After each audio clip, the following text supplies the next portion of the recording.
Jeez, Bunk, what? You're so late. I can't believe I've been waiting 15, 20, half hour my whole life for you. Okay. How dare you? Welcome to Crime Corner. How dare I? Welcome to Crime Corner. I'm Omnidog, and this is Bunk, the hunk, already in his tank top. Whoa. Dollar bills for that thirst trap that you are, Bunk. Look at you. Listen, the first show that I did where I was officially the Crime Corner host, I wore a suit, and I thought it was going to be this whole thing where I was going to wear a suit when we talked about crime books, and then I was going to take it off for the nonsense. Second show that we did, I was about to go on vacation. I was like, I couldn't even possibly begin to put on a suit. And tonight I got home and I was so busy with getting things ready that I was like, I do not have time to get on a suit. And yet I was still on the stream before a certain dog of the Omni variety. So, were you though? That's what you're saying, but the audience doesn't know that. I mean, as far as they're concerned, I was waiting for you. Sean McVay knows the truth. Sean McVay would not lie about that. How dare you throw that sainted man's name at me? Sean McVay. I'm getting the books because I left them over in the chair. But yes. No, this is not happening. Stop. Excuse me. You need to go to your Discord and check the Omnidog schedule because that is what is scheduled. Okay, wait a sec. Go on to your Omnidog schedule because I'm looking. Let's see. Okay, I'm scrolling up. Mm-hmm, what's today's date? The 19th? 19th. 19th. Yeah. Omnidog.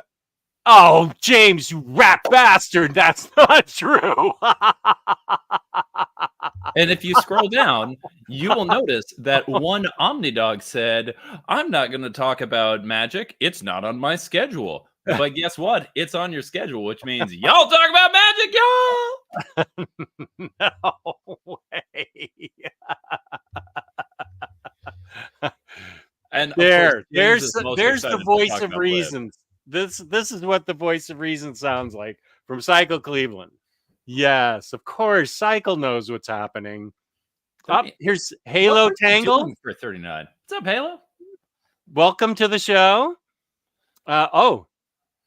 Jaggernaut calling you Bunker. Hey, Bunker. I mean, I'm into a little bunker. It's a summer. I can be Bunka. I can be Bunker. I'm all of those. Yeah, the dog needs to take a bite out of crime and a bite out of Bunk. And thanks to Jake for the thumbnail. I am reasonably sure that Scruff McGruff is way too early a reference for resident Gen Zer. He may tell you, "Oh, I'm a young millennial." No, Jake is prime Gen Zer to know Scruff McGruff, Chicago, Illinois, 60613, and take a bite out of crime. Get out of here, Jake. You do not know that reference. I don't know. It sounds like he does. What up, CNSS? Hey, could you take out one of the S's in your name? There's too many S's. I always go CNSS. Just be CNS 84. Thank you very much. I appreciate it. I mean, I think that just leads it to CNSSSSS. You gotta know by now. Is that a song? What song is that? Right there. Having a heart attack. You gotta know by now. Boy, that's a way old reference. I was listening to that in college. Holy guacamole. Owen's here. What up, Owen? What's up, Owen? James. What's up, Sasmer? James is saying, Aria, where are you? This is true. Yeah. I mean, Aria, it is a rite of passage that every comic stream on YouTube should have a "Hello, my friends, we meet again" Aria first comment, and I'm not seeing any. So I mean, we gotta set this content up to get Aria back in. I hope he's okay. There's Captain. What up? While playing Oh, I heard that was a good game. Max played that and had a lot of fun. I mean, I could get it. I only have a Switch, and it wasn't out on that, so I have no knowledge of that game. I think it's a turn-based role-playing game, if I'm correct. And you get to play as Magic from the X-Men, which is what I would do. But I would buy that, and then it would just go on my delusional pile of video games, which it dates back to 2018. See, That is ridiculous. I have a delusional pile of video games. That's my Steam library. Oh, Back when I had a computer that could run Steam games, and I no longer have that, and so now I have a delusional pile of games that are literally unplayable.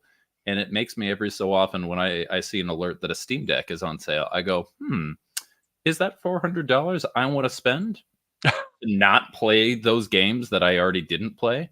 But now, wait. I want to make sure I know what Steam is. Steam is an online a computer-based platform that you have to have the Steam Deck to play the Steam games. So you don't need the Steam Deck. So basically, if you are ever playing an online game on the PC, okay, you are probably doing it through some type of online client.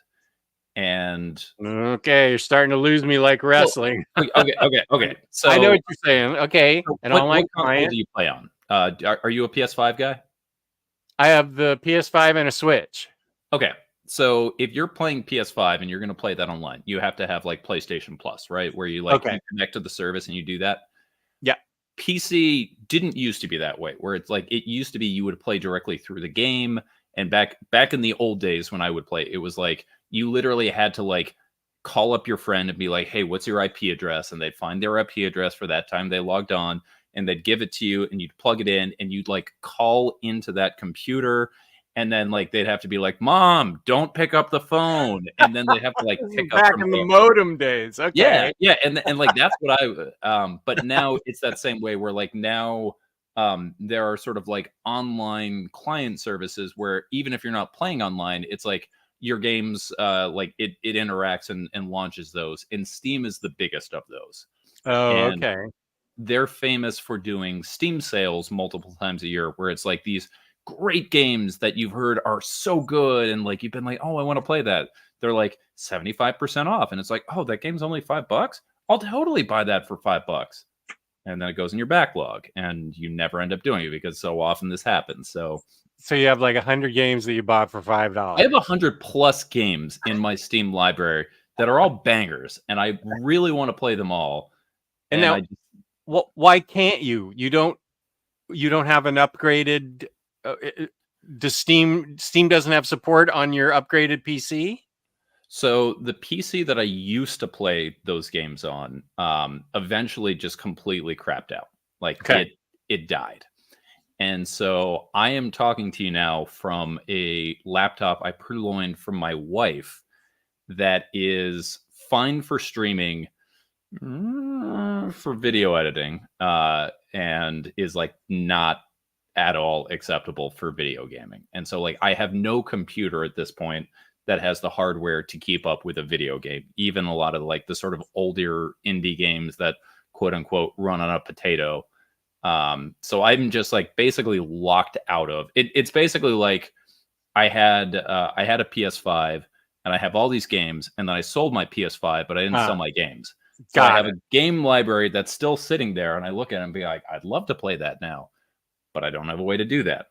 And the Steam Deck it's basically a Switch Lite that plugs into the Switch service. So it's a mini computer that has a display screen about that big, and it has a built-in peripheral where you like it has joysticks, it has buttons, and it's optimized so that it's super fast specifically for gaming. It doesn't run on Windows. It just runs on a Steam operating system. And so it cuts all the fat so that it can just dedicate resources to playing these video games. And as someone who mostly plays Switch, like when I'm in bed with my wife or like, you know, my kids are off playing and I'll just like do that and keep an eye. I'm like, hey, that's a way I could play them.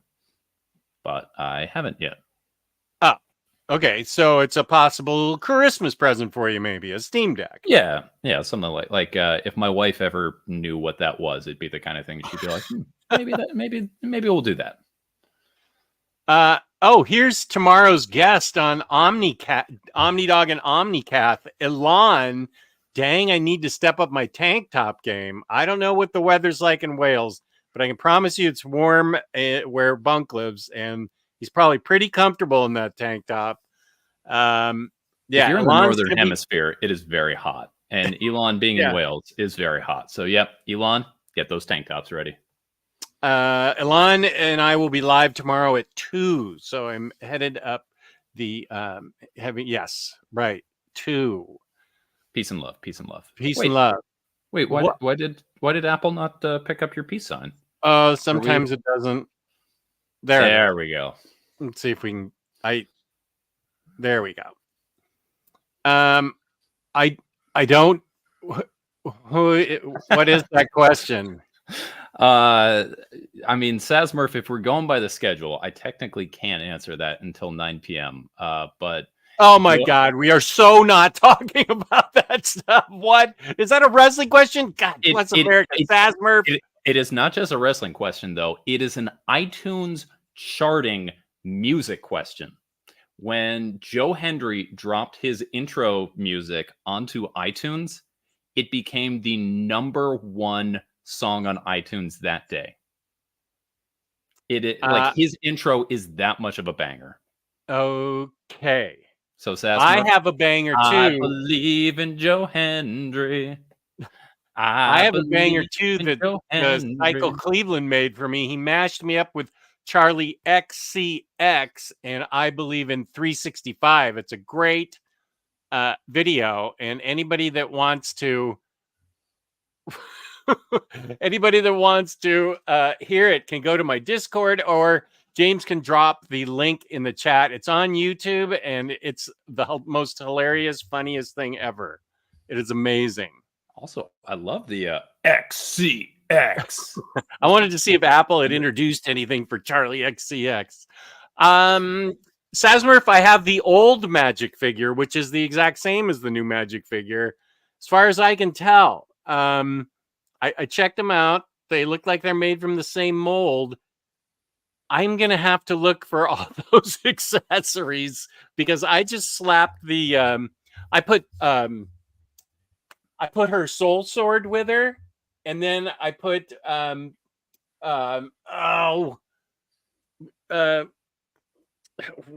freaking dragon's name that's Kitty's dragon. Learjet? What is it? I'm not even an X-Men guy, but the little purple one. Yeah. Oh my God! Not Lockjaw, not Learjet. No, because Lockjaw's the Inhuman dog. Yeah. Lockheed. There we go. Thank you. Nicely done. No. Halo Tangle gets the credit for that one. I'm just reading off that. Thank you. Thank you, Halo Tangle. So I already have it. And so no, I'm not going to. I do need to look for the accessories, because she came with some accessories, and so blah blah blah. There we go. Oh, all right. If we're talking toys and accessories, real quick. Oh, we can always talk about those. So I'm a huge Power Rangers fan, and specifically the Boom Power Rangers, and I just picked up the Omega Rangers, and I have so many accessories with them that I think it's neat that they included them. I don't think I'm an accessories guy. Like, I just have this pile of accessories, which is hands and like effects and things like that. And it's just like, the weapons are cool. And then like in the display, it's showing. So like, for instance, here's Black Omega Ranger, and he's got his commas, which are sweet. Like, that looks awesome. But if you want, you can put like little energy things on them. And I was like, no, thanks. I don't need those. I'm just not an accessories guy. Yeah, every single character except for Omega Red, who has katana. And I was like, all right, looks like a pretty cool thing to have, like, an energy sword going on. Yeah. Every other one, I'm just like, I don't need this. I don't need that. I don't need the extra hands. I would just have them rather put that energy and attention to detail into sort of like the sculpt itself. Because for the 4 figures, they only use 2 sculpts, and then it's just like palette swaps basically between them. And I don't know. I'm not a toy guy. I'm not an action figure guy in general. And so maybe that's a regular thing. But as I was looking at this, I was like opening and just making sure everything was like fine. And I was like, yeah, I don't think this is made for me. Well, I love accessories.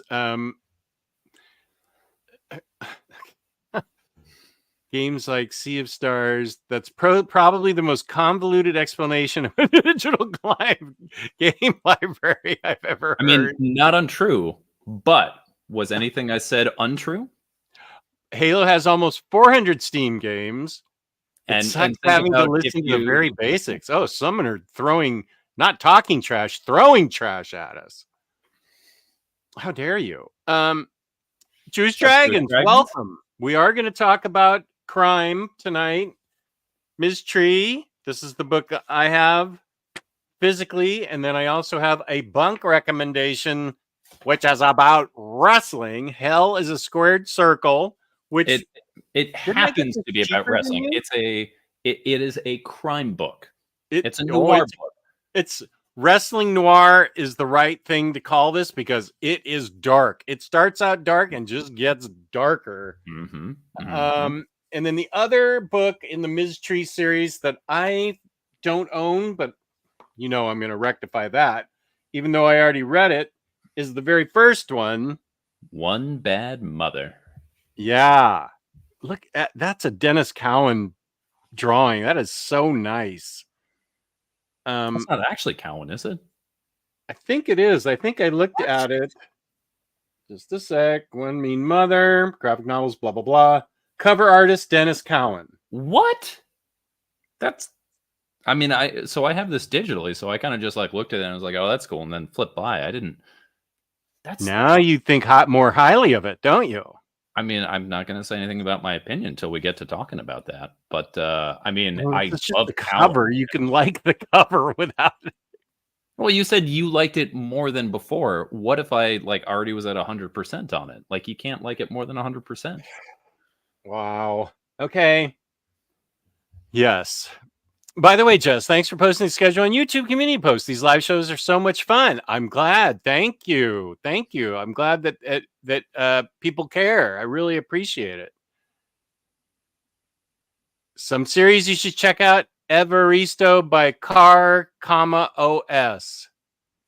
Car, OS. Okay, Lars. Car, OS. I didn't think you were accepting recommendations until you finished off on your top 15. Lars may not know that. Do you know that I'm not accepting recommendations? That's a good question. Oh, here's Kane. How's it going, Kane? I posted a picture of Lily in my Discord just for you. She took a 3-hour nap with me today, which is amazing. I feel Kane right there because I feel like Kane's very long day was probably at least partly from the IT outage, which my company also experienced. But you showed me 2 blank screen computers in front of you at work. Yeah, except Kane probably was trying to be productive and was stressing that she couldn't be.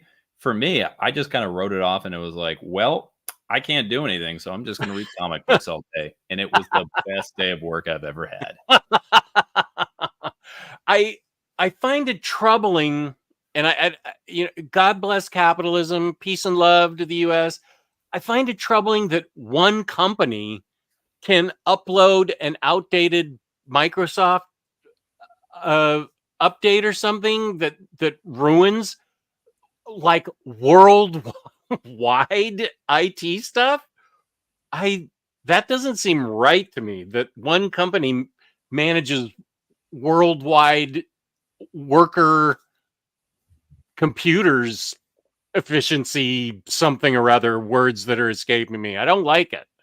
Their stock price fell 20% before the market even opened. Good. Doc likes Ms. Tree. It's Ms., not Miss, although Miss Tree does sound better, but it is Ms. Tree. But she corrects everyone who says Miss Tree. Yeah, she does. And you really don't want, we're not going to get into it yet, or we can. You really don't want to mess with Ms. Tree, do you? She's a pistol packing mama. She really is. But sometimes she's not a mama. before she gets pregnant, I guess. You're sure. Yeah. If I super chat, can we get a bunk bicep flex? How much do you want for a bunk bicep flex, Bunk? I will say now is not the show for that. My body has been breaking for like the last month, and I have not been able to. Listen, you spend one children's party running after children in flip-flops and cutting and doing all of that, and your knee gives out and you have to rehab that, and you go bowling one Father's Day and you sprain a finger, which still has not come back, and then finally decide that like you're gonna actually deal with it and stop lifting. And so now this is not a bicep flex show. So that can be a future thing. Understood. If I put a lobster on it, it's only my Discord people will get it, but only my Discord people even watch. So yeah, okay. I'll have whoever does it put a lobster on it. Since he is the lobster hybrid, we have the bigger lobster on tonight. Elon is the lobster hybrid, though. I used to be also, my role was lobster usurper, and I love that. And now I'm lobster imposter, and I wonder what happened to get that demotion, because I relish my role as a lobster usurper. That was great. I remember that. MD says, thanks to Steam Deck R&D, now my M3 Pro Mac runs a lot of PC games dang well. Good. Good. Well, if you're referring to the fact that the Charlie XCX Omnidog song didn't make it to the top of iTunes, you're right. It is not. I think Cycle's talking about the fact that Joe Hendry's theme was on top of iTunes. And I think Cycle's issue is probably the fact it wasn't recorded on a tape deck and played through a didgeridoo. So, I'm sorry that couldn't do that for you.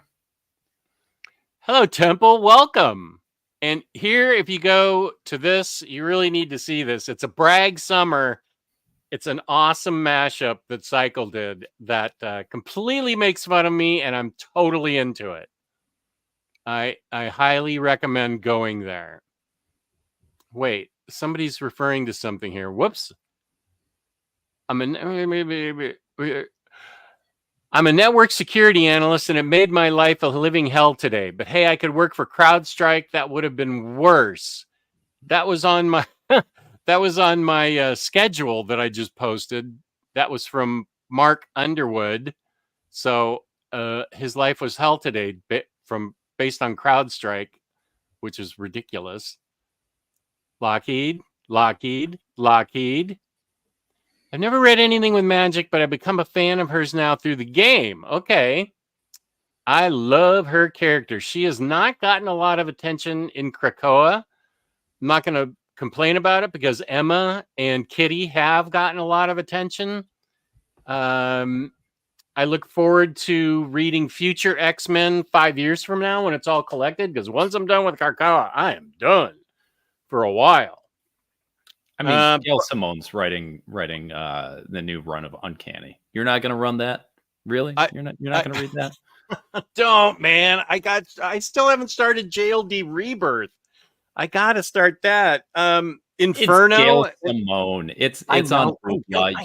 You're gonna read it. I know.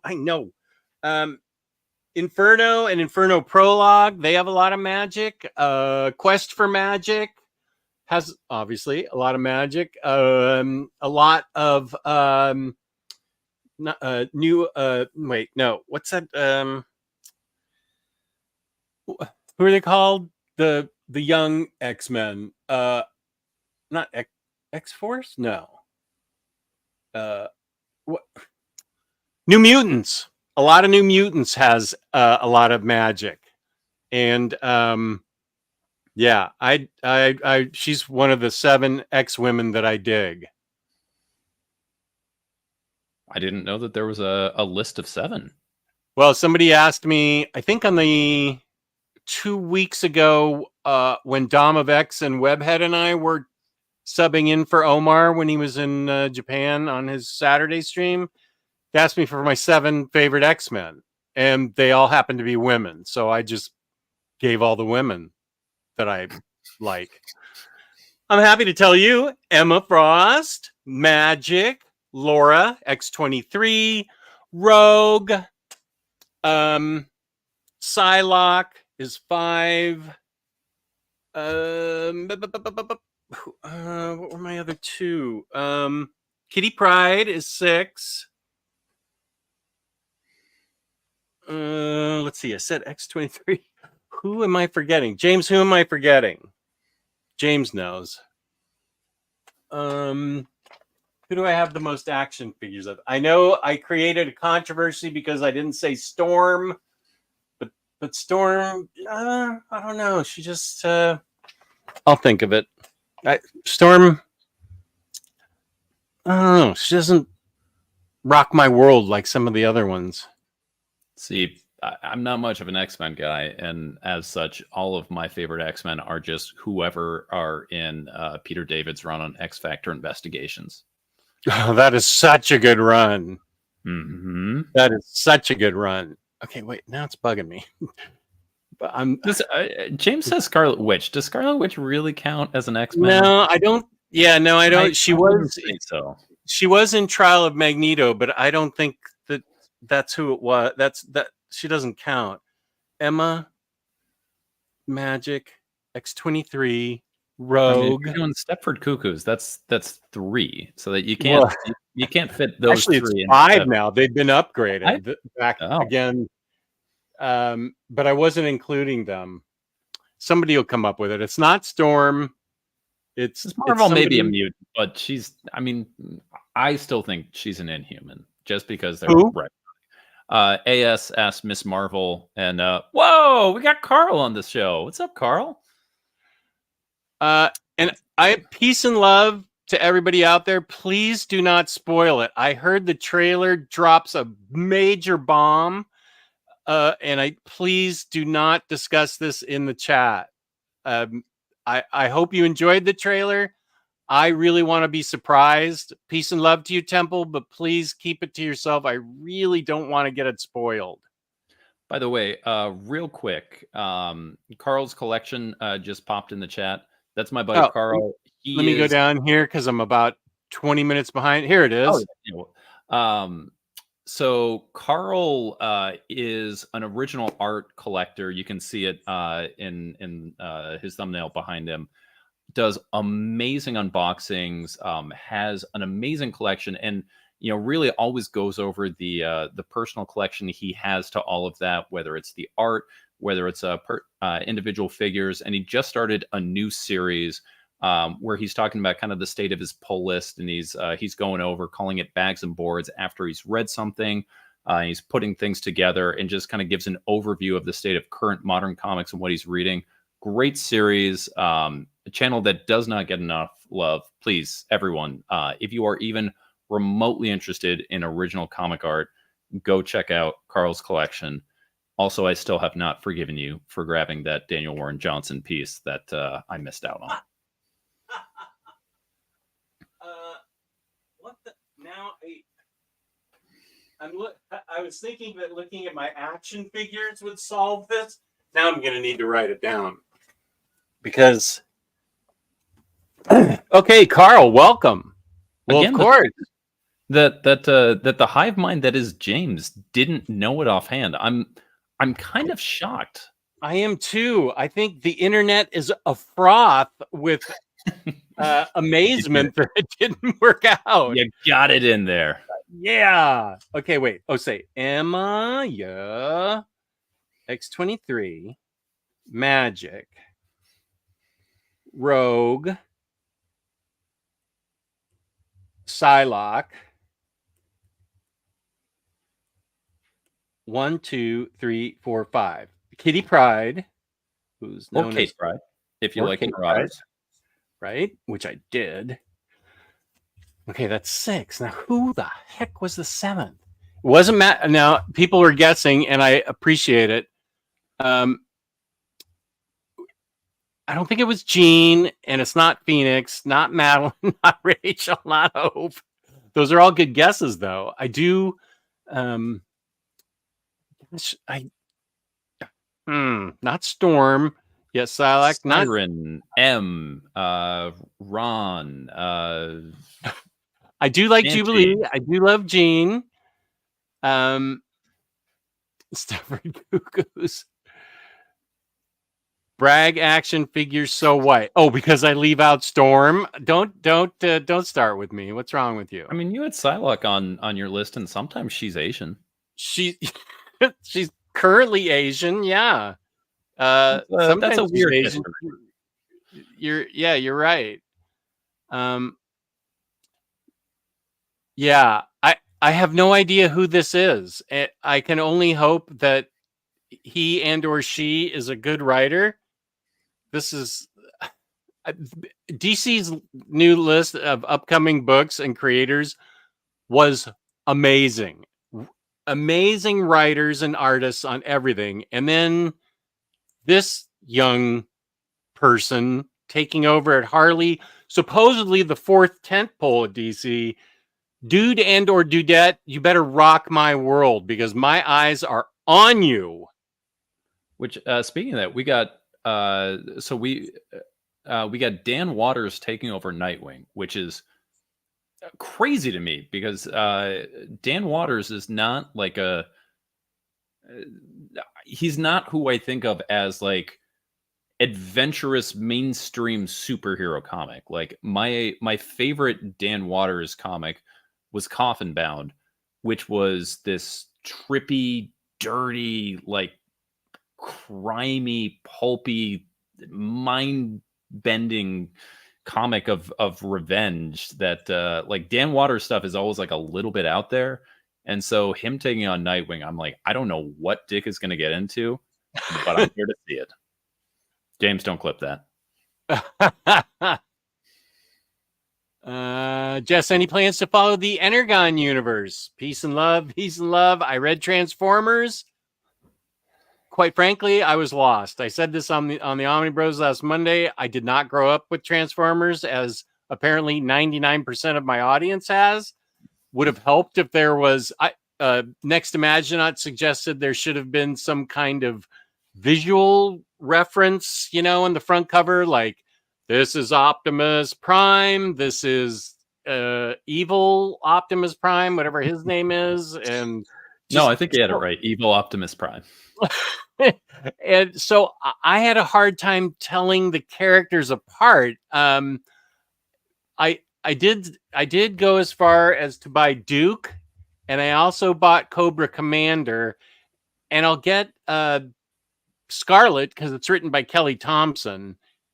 But I was quite frankly a little bit lost with Transformers. I get why people love it so much. That it's Daniel Warren Johnson who loves Transformers, and everybody loves DWJ. I struggled with it, but that's me. But I will follow those first 4 books, and hopefully I will understand more. I think Duke and Cobra Commander and Scarlet are a little more straightforward, that I might be able to follow it. It's on me. I get it. It's like manga is on me. I just can't follow it. Peace and love. Peace and love. I'm not a big Transformers person. Like it was around when I grew up, but I wouldn't say like I was ever a Transformers fan. And even without that background, I didn't feel like I was missing anything. It was just like, okay, cool. Here are robots. They're differently colored. They have different things going on, and they're warring, and I'll learn about them as the series is going on, which I was fine with personally. I think if you just like give yourself a chance to like say like, I'm going to be confused until I'm not, I think you'll pick it up. Okay. Torin Grunbeck. Yes, I would be happy to start reading Catwoman. Sorry, G. Willow Wilson. Oh no, she's writing Poison Ivy. Wait, who's writing Catwoman right now? Well, whatever. I'm totally on board with Torin. Until like 40 or so. Who did? Rom V. Oh, But Oh yeah. Rumvee hasn't been on it currently, but I'm trying to. I haven't caught up with Batman. Yeah, I'm way behind. I'm further behind on Batman than I am Superman. So that's why I need to take a break from Krakoa. Once it's all over with, I mean, I know it's all over with, but once it's all collected and I finish it all, yoicks. Teeny Doc Elevator is saying that Teeny Howard is on Catwoman. Which sounds right. Who's Teeny Howard's on Harley too, right? Okay, wait, we're going Teeny Howard on Catwoman now, and she's also on Harley. Jess was just about to say she pick up Duke and Cobra Commander. Good choice. Fresh start for those characters. Can also try Destro. Destro has been really fun. Another Dan Waters story. Okay. And if people are into the Energon universe and want to see some of the original pages, maybe go check out Carl. He's kind of got the market cornered on Tom Riley original pages from Duke. Wow, it's Energon. I don't know. Like I said, I didn't grow up with this stuff. I didn't mean to have that be a thumbs down right there. Okay. I didn't even know you could do that. I don't do thumbs down. So I had a huge issue with IDW's busy artwork on Transformers. So I get it. Personally, this is the only time I care about Transformers and G.I. Joe. Okay. Kygon. Hey, Jess and Bunk. Hope you all are having a nice Friday. Which Daredevil Omnis should I pick up? I need Shadowland, Zdarsky, and Volume 3.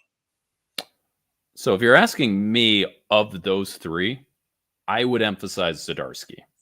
Like that's the one there. Like Shadowland, unless you are a completionist and you're like, I need all of the Daredevils, like, and Shadowland's kind of like a crossover, so it's like, is that really a Daredevil? Like, you're fine there. And I'm gonna say something controversial that I don't think is gonna be that controversial, but honestly, like, Daredevil modern Daredevil, but also Daredevil in general, doesn't really begin until Frank Miller. Like, you can 100% agree with everything you said. You can skip the stuff, the volume 1, 2, and 3 on that. Like, it's at that point, it's just Stan Lee like wishing that he was, in control of a Spider-Man character, and he's just like another Spider-Man type. Yeah, I agree with everything Bunk said. Zdarsky is who you should concentrate on. 100%. Just recorded one today. Energon, but not Duke. Okay. Loves Zdarsky Daredevil and the way it integrates with Aaron's Punisher. That's right. Peter M is the one that told me about that. That Aaron's Punisher, he's not. Peter M said he was not a Punisher fan, which I knew, but he loves Aaron's Punisher, and apparently it does integrate well with Zdarsky's Daredevil. So, let me. I've already skipped a bunch in the middle. Romvee and Tom Taylor have some all-in absolute titles, if I recall correctly. Don't remember the titles they're on there. Oh, the list is incredible of the writers they have. They have a ton of great writers and artists. Wait, that one's going to be... Wait, I thought I saw it. There it is. Next Imaginaut says to Cycle Cleveland, the only thing arguably on par with it is the Sublime. Wait, this has to have some context. What? Yeah, we gotta start here and see the base of this thread. Oh, it wasn't Polaris, thank you. It wasn't Dupe, thank you. I mean, do we know if Dupe has pronouns? Is Dupe gendered? That's a good question. Dupe just seems I to would be assume that Dupeable. Dupe would be a they them. Yeah. Okay. Bunk, have you been avoiding all the spoilers for the new Superman movie on cleveland.com? And maybe that's I don't know. Cleveland.com is one of the daily sites I look at, even though everything's locked behind a paywall. So if it's on the front page, I've been seeing that. And thankfully, I haven't seen any spoilers, but it has had some like cool kind of behind the scenes stuff, because the new Superman movie is being shot in downtown Cleveland. as kind of a nod to the original Schuster and Simon that did it. And so Eagle, but okay. Sorry. And so you get these like cool pictures of seeing like the Superman character like holding a big rock above his head, but then you also see like the people like beside who have like each one is out of shot holding a bar that like the rock is attached to that are like holding it up. And so they've been like having some like cool behind the scenes stuff. So I've been enjoying that. Like, I don't know anything really about the plot. It's just been like, look at this iconic downtown thing that's now the Daily Planet or this. And I've been like, that's cool. But I have not, I wouldn't say I've been I haven't spoiled on anything yet. I think what, I think Next Imagine's talking about Cycle's X Charlie XCX mashup of me. The only thing arguably on par with it is the sublime majesty of Omnidog's vault itself, though I give the edge to yours for its greater timeliness and economy aiding its endurance. I just can't wait to see what I'll do next Imaginaut. Yes. Thank you, Next Imaginaut. Next Imaginaut, big fan. I'm a big fan of Next Imaginaut. So Beyond Comics is here. How you doing? Love the Daredevil or Doomsday eating a baby carrot profile pic there. Is that Dark Side? Yeah. Eating baby carrot? Okay. Yeah, it's from Mr. Miracle. Yeah, I know. I said the wrong thing. Just okay. Here's a question for you. Here's a question for you from the adorable Brent Hogan. Is DWJ influenced a lot by Paul Pope? I think there are a lot of similarities. So I think Brent is part of the Very Fine Condition book club because that came out and I got asked separately. I haven't heard DWJ mention Paul Pope as a specific influence on his style. I can definitely see it, and there's some certain pictures that I look at. Like he posted a recent Batman commission that'll be collected in his upcoming Art of DWJ book that's coming out next year, where I look at and it's like, that is so clearly a Paul Pope Batman there. But he's mentioned a lot of mangaka. He's mentioned certain American creators like James Herron. He's talked about how not necessarily his art, but like he as a person was a big inspiration for him. I haven't ever heard him mention Paul Pope as an influence, but I definitely see that. Okay.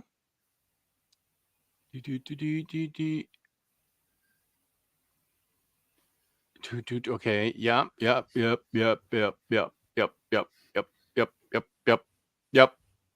Nope. Not Polaris. My favorite X-Men: Gambit, Wolverine, Nightcrawler, Colossus, and Rogue. Okay. Bunk, were you the person that got the Dennis Cowan page from question number 2 that was up for auction a few weeks ago? I wasn't, but I would have loved to have known about that. The only page I knew from Question that was up for auction was a few months back. The cover of one of the Question quarterlies was up on Hakes and went for like 5,000 or so. And I was considering it more strongly than would have been responsible for the father of 2 young children who needs to pay for 2 young children. So I did not know that there was any kind of Jewish Dragons. If you're still here, I'd love to hear. Was this on Hakes? Was this on a different site? Like, was this Heritage? Like, where did this happen? Because that was not on my radar at all. Temple asks, does Magneto count as an X-Men? I heard he turned into an anti-hero. Yeah, I think Magneto is. I personally consider him an X-Men, X-Man, sure. He's on the Quiet Council. He led the X-Men, different points.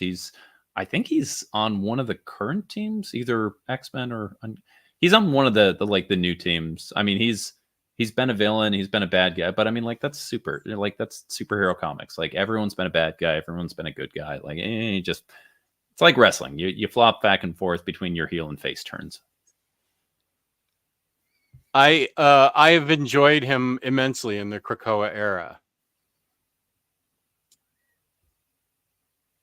Peace and love has to be the best YouTube saying ever. Thank you, Owen. Peace and love. I'm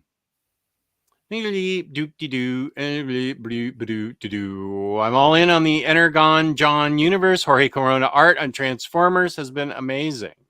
So that was one of the big things. Is DWJ was the big selling point for Transformers issues 1 through 6, where he was writing and doing the art. And there was a lot of worry when he transferred the art duties over on issue 7 over to Jorge Corona. Not that people didn't love Jorge Corona, but Jorge Corona isn't DWJ, who's like the most beloved comic artist going right now. Yeah.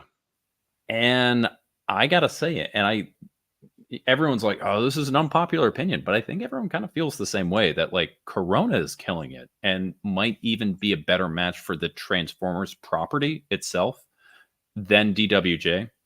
The fact that Mike Spicer is still on as colorist is really helping keep a continuity, even if the style isn't necessarily there. But I feel like DWJ was a little bit more beholden to sort of like the very angular Transformers as they sort of like appear in real life, where everything was made of a lot of sort of hard angles and straight lines, whereas Corona isn't necessarily afraid to give a little bit of a curve to a line and give it a little bit of a more organic look, which kind of lends itself a little bit more to sort of an animated adaptation.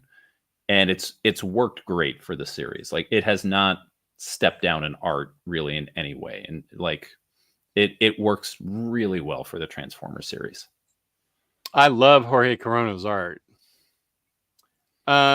Temple's asking, what are your thoughts on DC's Ultimate Universe that they're making at the moment? This is the absolute, what they're calling the absolute universe. I think it's amazing that they're bringing all these creators on. I think it's shockingly confusing when something says absolutes.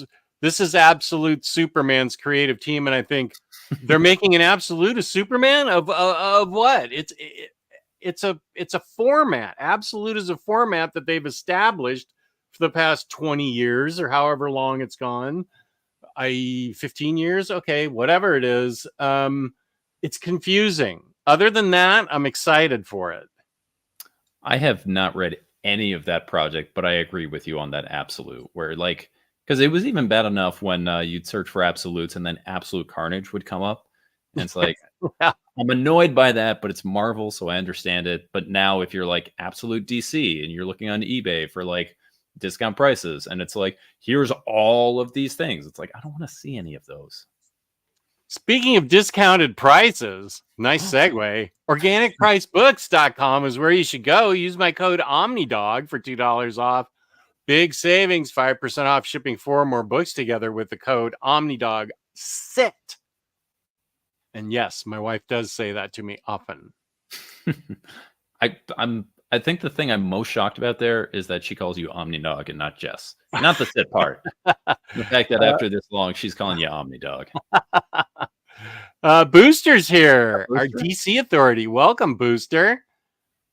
Are you asking us to make a choice here? Fantastic Four or X-Men? I'm more well-versed in X-Men than I am Fantastic Four, so I would just say X-Men. I gotta go Fantastic Four. Okay. My Fantastic Four knowledge only goes to like the first 100 issues of the classic Fantastic Four, then Mark Waid's Fantastic Four, and then Hickman's Fantastic Four. I mean, what more do you need though than that? Well, that's true. And I mean, honestly, and then if you think of the analogs, if you think of like an Astro City, you think of the sort of like analogs for the Fantastic Four. I can't remember what they're called in there. Oh yeah, yeah. Like Family Album. Yeah. Okay. Yeah. The Fantastic Four series there is so good. Like, you know, where Valeria gets to just go to school and be a regular kid, all the while they're going through the cosmos and just like beating down the equivalent of Namor and everyone else. And just, you look at again Hickman's Secret Wars, all of that being set up by his amazing run on Fantastic Four. I'm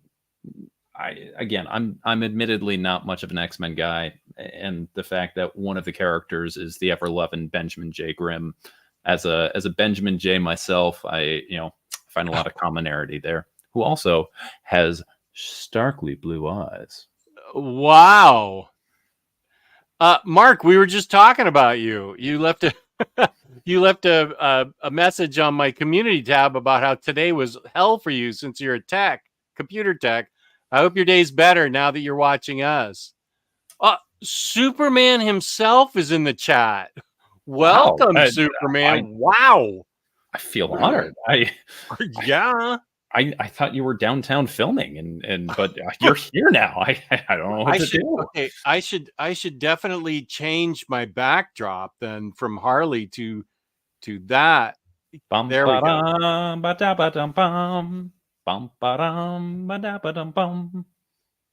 Yeah, I figured that out. Thank you.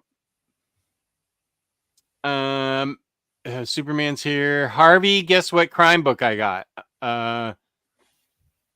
I bet it's Stray Bullets.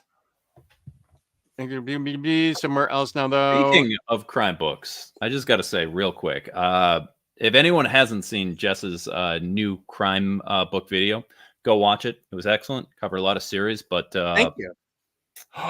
Oh, you're a fellow fan of High Crimes. Look at how clean those corners are.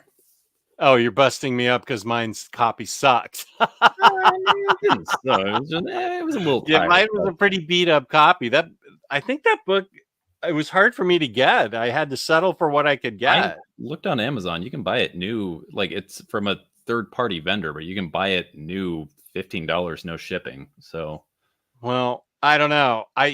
The video I did on High Crimes was at least 5 years ago, so I don't know how I ended up with such a banged up copy. But yes, yours is much better looking than mine, but it is a great book.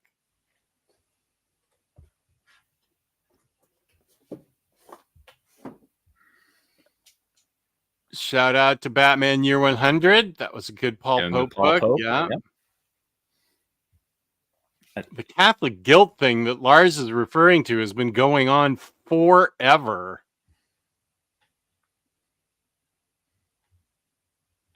The Superman says on the Cleveland set there were cool Easter eggs referencing certain comic book artists as well. Like one of them was Grant Morrison's name as the name of a Metropolis street, if I remember correctly. Yes. Yep, I'm a member of the book club. Melanie learned a lot about wrestling at that meeting. I wish I could have been there for it. I'm always down to inundate people with wrestling knowledge that they're not necessarily looking for. Finished the first arc of Zdarsky's Daredevil run, No Fear, this week at my local library. Love the street level noir style writing, plus Kaketo's artwork was a new treat for me. Nice. If anyone read through Wade's Daredevil run, there's some amazing Kaketo art at the beginning of Volume 2 of the OHC, which crosses over actually with Jason Aaron's Punisher run. So Mark Wade? No, Zdarsky's. No, Mark Wade. Mark Wade crosses over with Aaron's Punisher run? Not Jason, Greg Ruckus. Sorry. Greg Ruckus. It's that same thing that there's like on a previous Daredevil run, there was a cool crossover with another. Okay, I didn't know that. Yeah, and the Kaketo art is beautiful on that.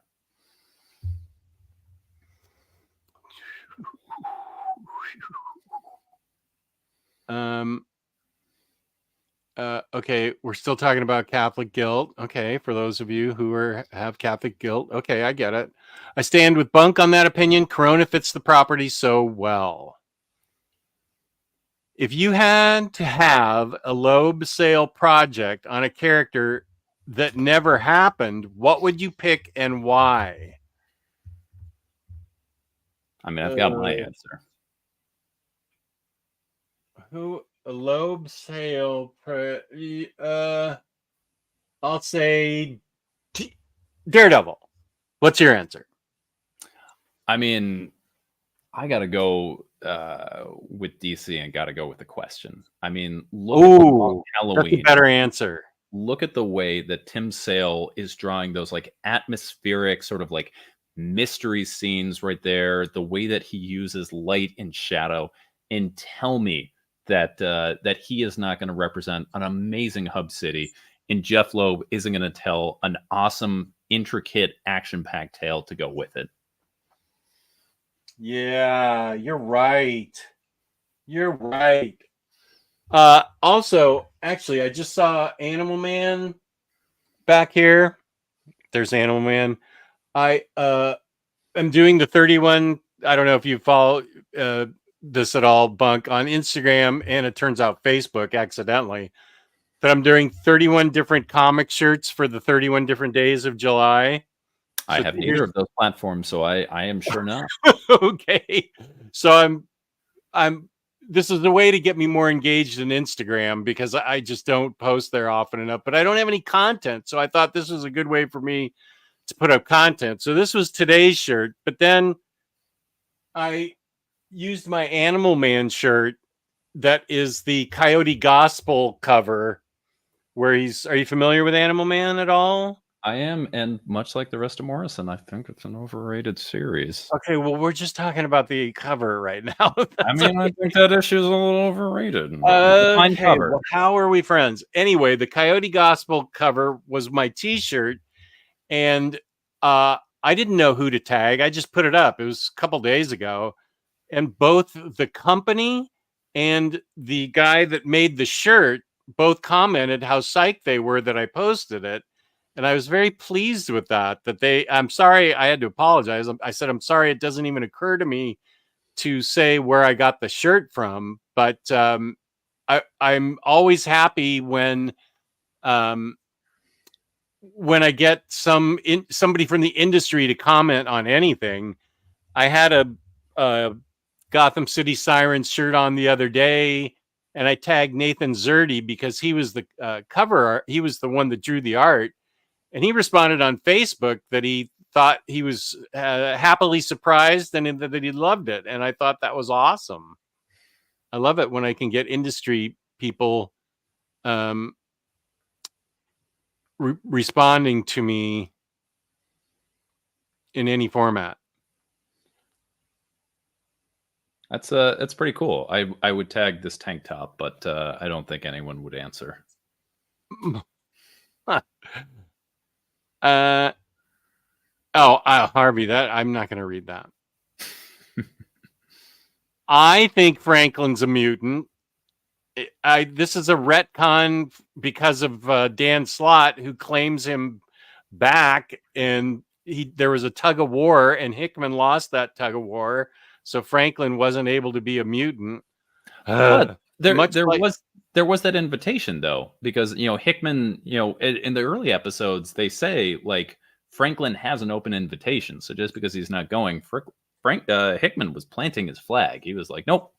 If he's not here, it's not my fault. We left the door open for him. Fault. Yeah, and I don't dig this tug of war. I agree with Bunk. I think Ms. Marvel's an Inhuman. That's how she was. She sucked in the Terrigen Mist and became an Inhuman. I don't just like because Inhumans aren't selling doesn't mean she should be an X-Men, because that's what's selling now. Yeah, 100%. I agree. Oh yeah, I definitely love both. I don't have a problem with loving both. I think I've just read more X-Men than FF. My original FF stuff is just out of frame over there, but I've got the early stuff, and then I've got my Hickman stuff right there. Yeah, and I grew up watching the cartoons. Yeah, I have John Byrne's Fantastic Four, and I have yet to open it and read it. I do like the idea of She-Hulk being on the team. Oops, spoiler alert for a 20-year-old book, but I wasn't. I just haven't read them yet. Is Burns Run where Spidey joins the team and becomes the amazing Bagman?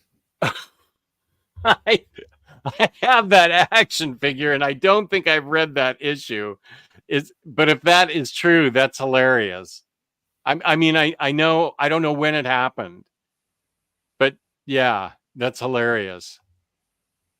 Still on the Catholic Gulp thing. Still on the Catholic Gulp thing. Oh, here's today's video. It went up today.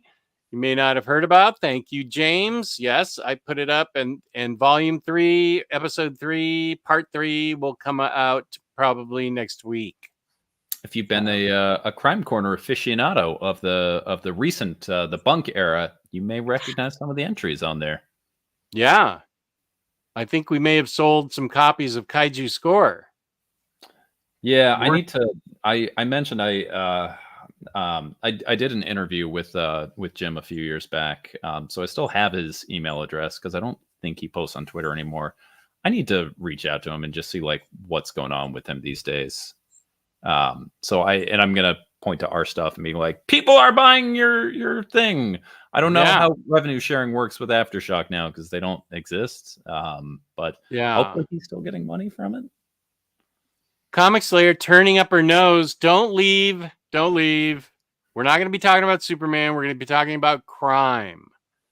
That being said, Kristen does have some other things, some other priorities in her life. So you are absolutely invited to stay. We would love to have you here. Yeah. But if you have other things you need to attend to, we will understand. And it's not because of Superman. So right. It's because of her child Harley Quinn. Of Reed Sample. Harley Quinn, Chancellor, yeah. It's going much better now. Oh, this is the IT thing. I've been up since yesterday morning, but you guys are always entertaining, playing some handheld games while you watch you guys. Nice, Mark. Mark, again, as someone who spent today reading comics all day and actively did not want my IT department to help me, I gave them, and I put this out to every IT worker in the world, like, listen, you guys are already overworked. Take a chill, like sit down. You don't need to be doing this. I got my workstation back online at about 3:30 today, and I was like, I guess I got to do actual work today. And now I guess I'm probably going to go in tomorrow and put in a few hours to kind of catch up. I would have been perfectly happy for all of our overworked IT workers to just kind of, work a little slower, and then things would have been fine. And I could have, justified waiting until Monday to come in, but I'm going to go in and do a little something, try and just get some things going. Actually, I feel like that Superman background's a bit busy. Peace and love to you, Superman, but I'm taking it back to Harley. Do you have a specific Crime Corner background? Did you ever make I do. There it is. There you go. Yeah, that's better for Crime Corner. Which, an hour and 2 minutes into it, and we have not even begun to talk about crime. We're right on schedule for a Jess Bragg stream.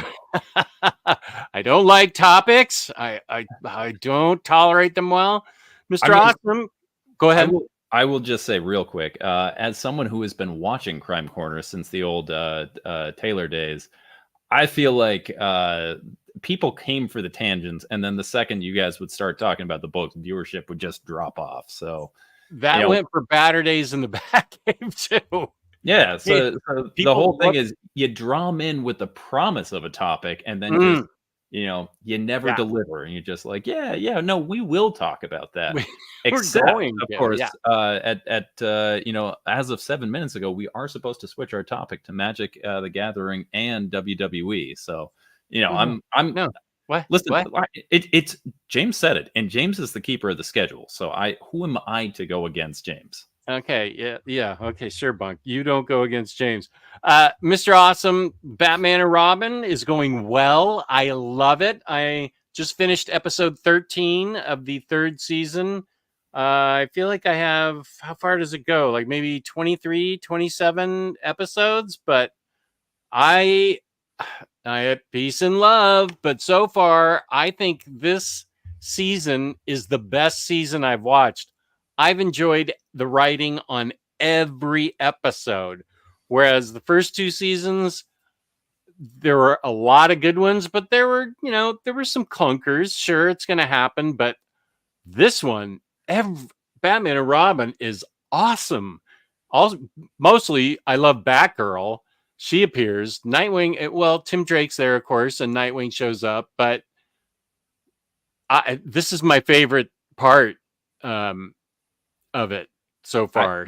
I'll have it done soon, and I actually mean that because I have found starting my days, whatever time I get up, 4 a.m., 6 a.m., whatever. Starting my days with cartoons actually makes my day better. And that's the cartoon I've been watching. I'm that weirdo who thinks the best Batman cartoon was Batman Beyond. So I'm just excited for you to finish this and then go to Batman Beyond, because I don't know that you're a weirdo. I think there's a lot of people that dig Batman Beyond. I know Kane's already left. Good night, Kane, but she loves Batman Beyond. But I'm saying I put Batman Beyond above Batman the Animated Series, and that's what makes me a weirdo. How many seasons was that? It was at least 2.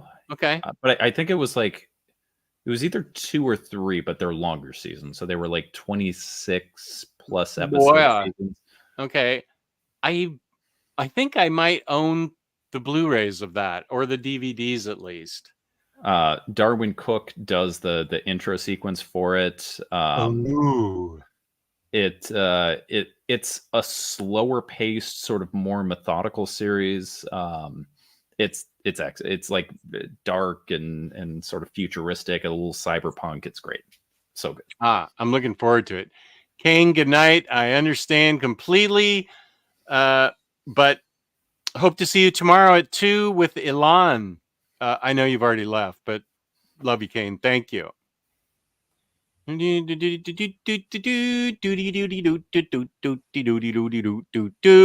villains do you all would like to see in my new movies, by the way?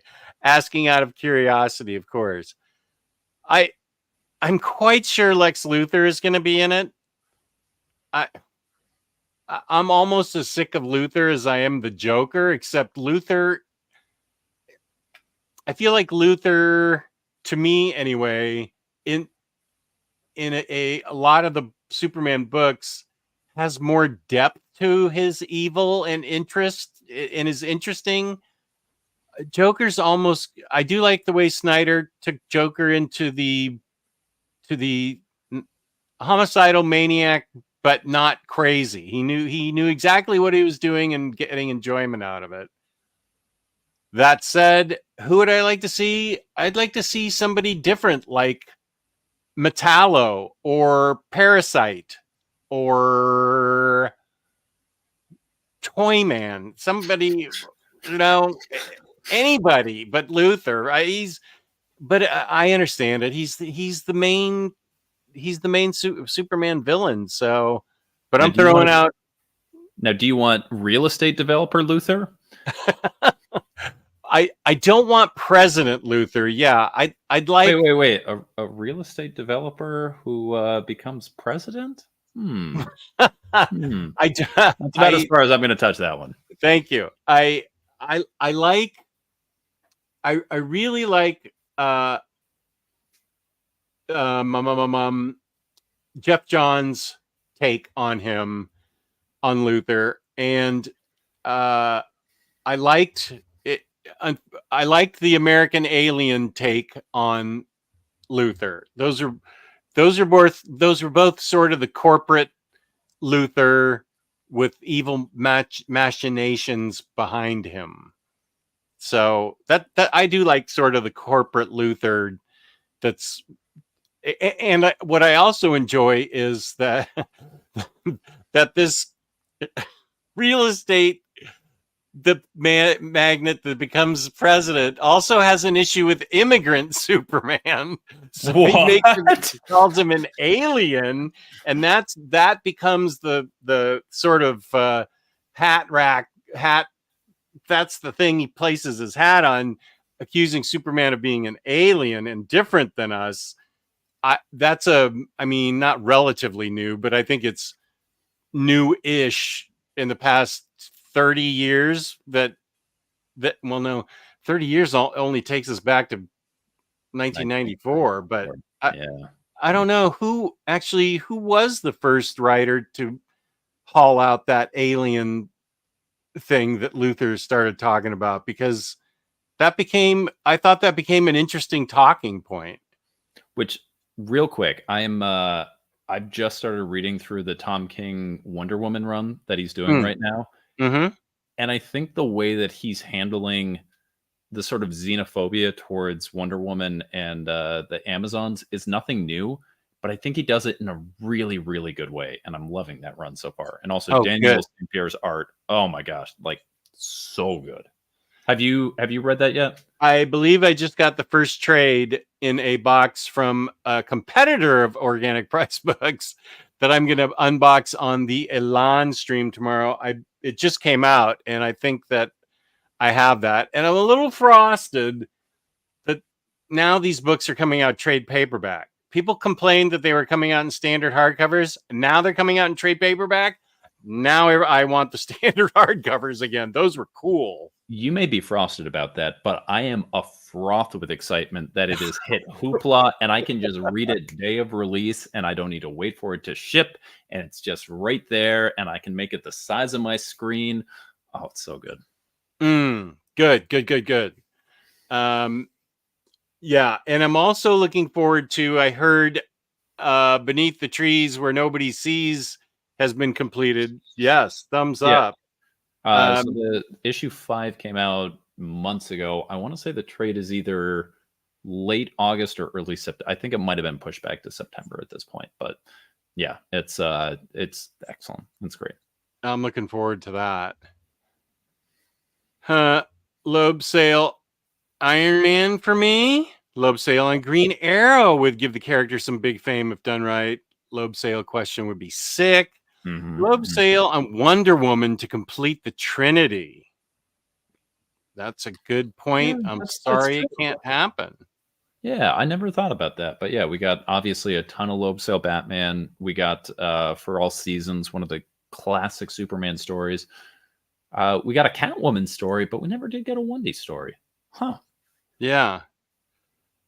Miguel, let me say, you can not only start Fantastic Four with the Wade's run, you should start Fantastic Four with the Wade's run. It's very new reader friendly and sets everything up nicely to inform you enough about the whole thing to go backwards, to go forwards. It's a great place to start. I've got a question for you, Jess. Yes.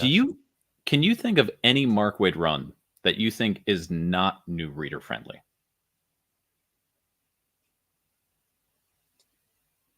That is a good question. There's only one book he's ever written, and I consider myself a Mark Waid super fan. Out of all the books he's written, there was only one that was a clunker, and that was early on that I talked about it. I don't think I root beered it. I definitely didn't root beer it, but I didn't care for it, and I can't think of the name of it now. That was back in 2017. So yeah, Mark Waid wrote a great Invisible Woman book that is completely new reader friendly. Yeah, that's a good point. Captain America, Mark Waid is literally where I started reading. You look at his Daredevil, that's coming off of such this like so intricate era where it's like, oh, can I jump into Daredevil? You can't really do that. You probably got to go back to Bendis. If you're doing Bendis, you probably should read the Marvel Knight stuff that came before, so you can find out what happened to Karen Page, and then go in it where it's like, here you go, that all stuff happened, but I'm going to catch you right up, and now we're going to get this different take on the character. And just so much of what Mark Waid does is just like, listen, there's a bunch of continuity. You can know it if you want, or you can just read my stuff and just catch right in. Yeah, he's my old. It's hard for me to bump him off number one on my list. Sale would be great on Golden Age Sandman, Green Lantern, maybe. Hey, Gurren. Love Sale Green Lantern would be cool and veer into the trippy like GL. Will World. That was great. I don't know Will World. It's a Loeb and Sale do one for my cousin Supergirl. I could probably go put my hands on it. It's a very thin book with amazing art by an artist that's no longer with us, who died young, and it is very sad. It's super trippy, and the whole part of it is it's how Jordan's superpower is his willpower, and that's how he gets the ring. And so Will World places him in a world where he has to sort of will his way out, and it's crazy trippy. It's done by the same artist that did Batman Snow. And somebody in the chat will know who that artist is, and he died tragically young because we really didn't get very much of his artwork. Was it a miniseries, or was it like part of a different run? Will World was a separate book. It was just a plain old paperback. I mean, it was like an out of OGN? It was like an out of continuity story that was collected in paperback. Okay. I don't think it hit OGN. And Batman Snow is collected in one of those Batman Tales of the Batman, Legends of the Dark Knight kind of things. Okay. What I don't remember what this is in reference to. They did Daredevil Yellow. The Tim Sale, Mark Loeb, where you were like, I would take Daredevil. Oh, they're like, yeah, that one already happened. Okay, they already did it. I was gonna let you just have it. So yeah. Oh, thank you, Halo. Have you been enjoying the shirts? Wish Loeb Sale did it again. Sorry, the family drama with perfect Marvel color books. Yes. Challengers of the Unknown was terrific. So I think they could make anything great. Is that a real thing? I haven't read that. When I think Challengers of the Unknown, I always think of the Teen Titans Go joke, where in the Teen Titans Go to the movies, they're just like absolutely the butt of every joke, and the Teen Titans, like, they're sitting at the theater, and the Teen Titans just like open a portal to take their seats, and they're challengers. We must find our way back. If anyone hasn't seen that movie, it is excellent. Great to watch with the family. Super fun. I'd have loved to see Sale for Morrison Batman Forever. I love Morrison Batman. Who said that?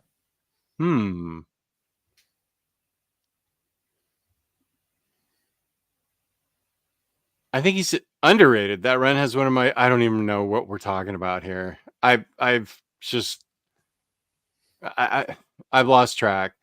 Got a Dwelling, you two? 50% off at the other three initialed seller of comic books. And I have a surprise for you in the next week or so when it gets shipped. I will be picking that up once Daredevil by Zdarsky Volume 1 comes out. That's going to get shipped with my order. Nice. I know a funny explanation that I saw online of someone pissed off countering someone's negative opinion on Grant Morrison, saying, to love and understand Morrison, you got to have a big IQ. Yeah, so there's a copy pasta of Rick and Morty, or it's to be fair, you have to have a high IQ, you have to have and it's just like it goes on all of this. And yes, I have a Rick and Morty tattoo, and no, you can't see it. That's only for the ladies, and only if your IQ is plus or 5 minus mine, preferably 5. No offense, kid. And it then it gets adapted to so many others. So like I've seen that with the Morrison one, where it's like this huge block of text, and yeah. Again, Morrison is a writer I would really like in everything, like on the page. Like, I like a meta narrative. I like a story within a story. I like sort of like deeper things than what's going on with the surface level where everything's kind of leading it. I don't like Morrison's writing style. I have never liked the surface level story for any of the characters he's told. I've never liked the voices. And that's always thrown me off. Like the whole idea of Final Crisis, where it's ultimately it is a story about editorial and the way stories are told, I think is very clever. But the story of Final Crisis itself is not interesting to me. I don't enjoy it, and so I can't enjoy the meta narrative that goes on there. And like that's ultimately what comes down to Grant Morrison with me. Everybody can't love everything. I mean, you have your opinion and it works for you. I don't love everything Morrison has written. I do generally love the accessible Morrison. I don't. The book Nameless was just a impenetrable noodle salad of words that meant nothing to me, and it came with a syllabus. You had to read other books to understand the book, and I'm like, hey, I'm trying to enjoy a comic book here. I don't want to do homework with a bunch of prose books. Come on here. So Nameless, and there's several others. Filth, The Invisibles. If you love those books, God bless you. They flew so fast over my head. The only reason I bought Invisibles was for the Brian Boland covers. And when I got into it, I thought, what time portal have I stepped through? I'm obviously into some super intelligent realm where they don't speak English. I was just like, whoa. So, but if you dig it, good. I'm glad everybody needs comics. I love when people love things, like, just because I don't doesn't mean that other people shouldn't like the things you like. Don't let other people never let anyone yuck your yum, especially if that with me. Is there an omnibus of FF by Fraction and Allred? Yes, there is. There is. I'm looking right at it. Yeah. Amazing Bagman is the 60s first issue. Wait, what? First issue of Amazing Spider-Man? Are you sure it's in the first issue of Amazing Spider-Man where he puts a bag over his head and jumps into Fantastic Four clothes? That's in the first issue? I'm going to have to challenge you on that, Josh, because that I do not see Steve Ditko drawing the Amazing Bagman. First issue of Amazing Spider-Man. I'm not sure about that. At least according to Spiderman.fandom.com, the first appearance is Amazing Spider-Man Volume 1, number 258. 258. Which is very similar to number 1, but just like 260 issues later. It was around that time. It wasn't an FF. It was an Amazing when the FF helped Peter get rid of the symbiote. Yeah, I was thinking 258. Isn't that pretty close to his first appearance in the symbiote? Pete tried to hide his identity, and Johnny gave him an old costume and a bag for his head. Thank you, Sassmurph. I appreciate that backstory there. Harvey, that's very clever, but I'm not putting that up. Very clever at 9:06. Yes. I have not come here to throw anyone out of the stream. Hopefully Kristen's still here. Don't leave because of me, everyone. I'm just here to enjoy some good content on the internet. Yeah, I see what you did there, Harvey. Cut it out. What up, Fifth of Jack? What about Fifth of Jack? Since you're about to ask, this guy is like no money and is one of my favorite includes in my Malcolm Big Stupid Blue Stuff deck. Nope, not that one. Somewhere else there. But yeah, Modern Horizons 3. Loving the set. No, Josh, I did not say season 1 of BTS is lacking. That is, you are twisting my words like a politician. How dare you? I said the first 2 seasons was mostly great, and there were a couple of clunkers, and I just am enjoying every single episode of Batman and Robin. Don't twist my words. Don't twist my words. Yeah, this is what I like too. Tim, Nightwing, and Batgirl. Batman Beyond was amazing. Love it. Okay, we can agree on that. Geomancer is working on a question. And I do not know why I just put this up, Darth Twinkie. What the hell? No. Yeah, we can absolutely. Okay, so the building block No. We're talking gathering about is, Batman Beyond. land, and you use these lands to then cast spells. So you have a Putting Batman Beyond above the animated series is legit insane. Well, I don't know. He has his opinions. I'll turn his mic back on. Speaking of BTS, I'm watching Lost, and I forgot Paul Dini wrote for that too. Interesting. I also forgot about that. I remember Yeah. there was a uh, there was another Lost writer who wrote a few comic things. Like he did Ultimate Wolverine versus Hulk. Damon Lindelof, I Oh, think. Damon Lindelof. Yeah, Interesting. yeah, he did a few things, including there was a 3-issue miniseries that was constantly delayed, Ultimate Wolverine versus Hulk, that was pretty graphic, and I never read the last the last one, but was pretty fun.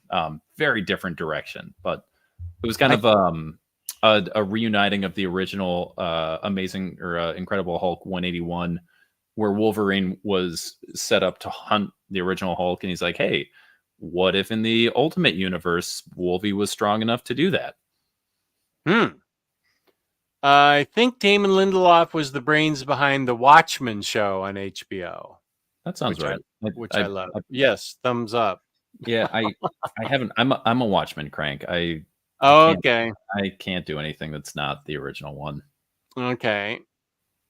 Batman Beyond was my favorite too. The Return of the Joker movie was intense. So Batman good. Beyond has 52 episodes. So 226. Yeah.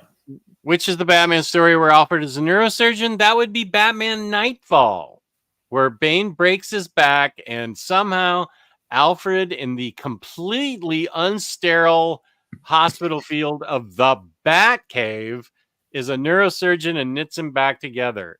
Yoicks. There are my feelings. Okay, Batman Beyond, Parasite for Superman. A lot of thoughts on Batman Beyond. Those are really new villains, not just Penguin, but the future. Batman Beyond has flaws. Its villains are hit or miss, and mostly miss for me. Okay. I disagree for me personally. Kite Man, hell yeah. I think the first 2 episodes dropped last night. We're going to watch them a little today. Hell yeah. I need to see that. Right now I am all in on the new season of Cobra Kai. I will not be watching anything else until I have made it through. I watched the first episode last night. Whenever we're finished with this, I'm going to watch the next one. I'm so here for that. Oh, yeah. Okay, good. This is a good one. Brainiac. I bet that would be a good setup for the second movie. He's got them all plotted out, so I don't know what the second movie is going to be. But Brainiac would be a good villain. Luther. No, I'm not putting that up. No. Wonder Woman is his Booster's book of the year. Sempere's artwork has been jaw-dropping. That's on Wonder Woman? Yeah. I mean, both Sempere's line work, and then I don't know who the colorist on it, but the colorist is the two of them working together. It's excellent. You're going to love it when you read it. I can't wait. It is spelled Luthor O-R. Lex Luthor. I believe it's spelled A space REAL space CAD, Mr. Clark. Spells a real cad. Beneath the Trees Where Nobody Sees, September 17th. Thank you. Owen agrees. It's fun. I don't know that fun is the word I'd use for it, but it's quite good. Okay. I love DC Standard HC line. That's how I collected Gotham Central. Yes. I was a single issues guy when it came to Gotham Central, and then eventually upgraded the Omni. But yeah, that was one I was pulling monthly. Love that series. Yeah, I know Booster felt that the depiction of Jews as mice/rats took him out, since Booster is in fact Jewish, and that is an anti-Semitic trope. So I understand this, and I was willing to put it up because I understand what you were up against their booster. I don't blame you. If it hits that hard for you, then you need to stop reading and go to read something else that you love. Carl's dropping out, but he'll check back in. Oh, we'll be on. We haven't even talked about our crime books yet. We'll get to that after Magic and wrestling. No, that's true. Kingdom Come is not especially reader friendly. Temple makes the same thing. Same thing.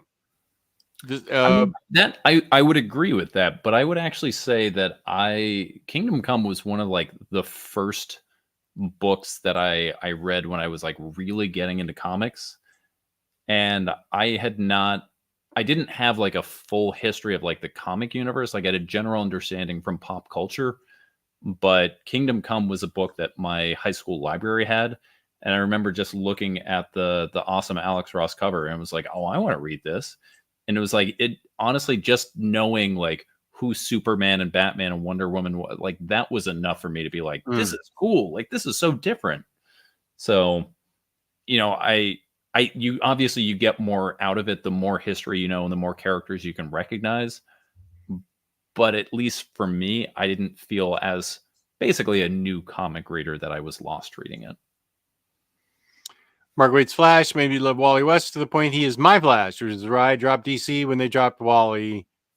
Mark Waid's Legion of Superheroes isn't new reader friendly, but no Legion of Superheroes. That is true. Mink, I ended up picking Irredeemable because of Jess's review from 5 years ago. Nice. I am extremely pleased. I hope you enjoy it as much as I did. Seth Fisher was the artist on Will World and on Batman Snow. And it's extremely cool art, and he sadly died too soon.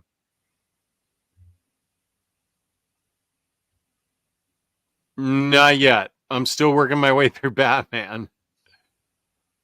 Which emotion with y'all is the strongest? In short, which Lantern Corps y'all think would pick you?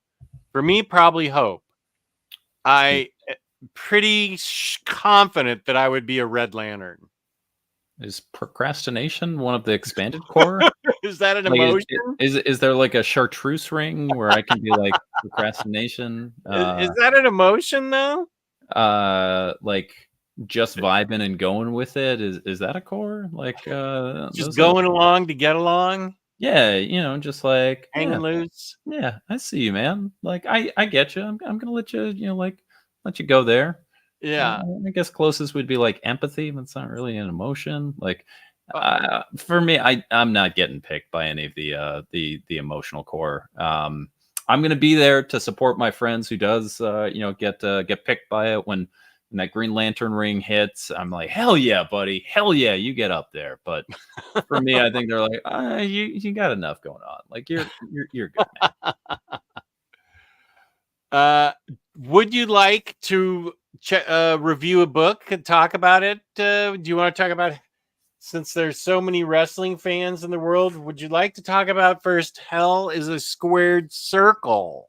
I mean, we're here to talk about comics. What is this? I happen to have my copy next to me, so I guess we can. But don't everybody leave because we're talking on the topic. Just stick don't worry, with guys.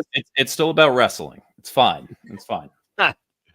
So this is a bunk recommendation, and I got it for $5 off of. And you got it from eBay. Thank you. Specifically, this is coming off of the heels of us both talking about how much we enjoyed that Texas Blood from Chris Condon, who is the same writer on this right here, where Last Crime Corner, we talked about that. If you watch today's Omnidog video about crime comics you might have missed, there's a lot of love for that series there. And while we were talking about that, I talked about how actually my intro to Chris Condon was this particular prestige format right here. This is by Aftershock, and apparently Aftershock is no longer in business. It involves a wrestler who continually makes the wrong decisions. Wrong decision after wrong decision, leading him down a very dark path that it was just completely tragic. The whole, let me highlight you there. Oh, you've got it on Hoopla. Oh, wait, what are we looking at? So this is the cover Yeah. of the actual book. Yes. This is a picture of Drew McIntyre when he won the 2020 Royal Rumble. So it's an homage to that. It is very much an homage to that particular image. And what is it that attracted you to this book and let you enjoy it so much that you recommended it to me? I love this lead up here because I feel like we might have felt something different about this. So first off, I am an Aftershock apologist. Aftershock, when they were going on, like that was my publisher. They're the ones that did Kaiju Score. They did a lot of other series that I loved, and really they were one of those series that was just like that was a hit for me.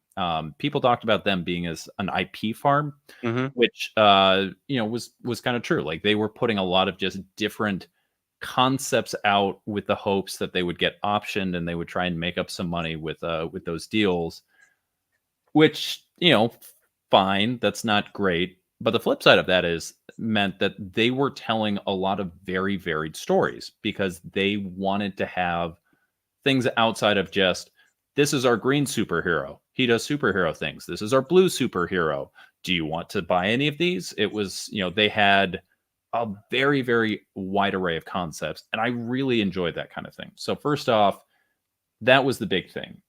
Chris Condon, I had known his reputation from That Texas Blood.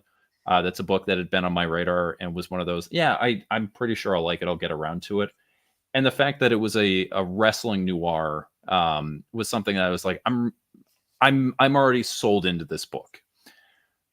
And picking it up, it did not let me down. Why don't I highlight some of the art while you talk about it? Yeah. So this is classically crime noir that my favorite sort of genre mashups, much like Kaiju Score and things like this, they use the sort of subject that they're bringing in, Kaiju Score, Kaiju in this wrestling, as kind of a backdrop for what the actual crime is. So this really is the story of a man whose ambition far exceeds his actual capability. And it's a man who feels like life has passed him by, and he kind of knows that he's constantly getting in his own way. And one day he finally decides that he's going to make the big play that's going to put him over. He's finally going to put himself on the map. He's finally going to do something that makes him worthwhile, going to make his ex-wife and his daughter, who's living with her, give a damn. Finally, he's going to stop being that screw up who gets drunk and gets in his own way that whole time. And things may or may not go particularly right. And decisions may be made that may not have permanent repercussions. And that may or may not have been the right choice for him. And I think ultimately that's what a great comic is. My favorite comic story, my favorite comic writer of all time is David Goodis, who was a pulp writer of the 40s, who basically wrote all about not professional criminals, but common men. At that point, common men, women were unfortunately a little bit of a backdrop in a character, and it's kind of what you get with the 40s. But who are sort of thrust into unfortunate circumstances, and finding out when your back is against the wall, like what is in there? What do you do? What do you have when it takes for that survival instinct? When everything is, push comes to shove, what do you do and how do you get out of it? And that's ultimately what this story is. And it takes some pretty grisly turns. And honestly, again, the wrestling was one of the things that attracted me to it. But I think that's sort of a byproduct of the story itself. And if you're someone who's a wrestling fan, there's going to be a lot of things in there for you that you're going to enjoy. There's going to be terminology. There's going to be some certain moves, the way that they're talking to each other.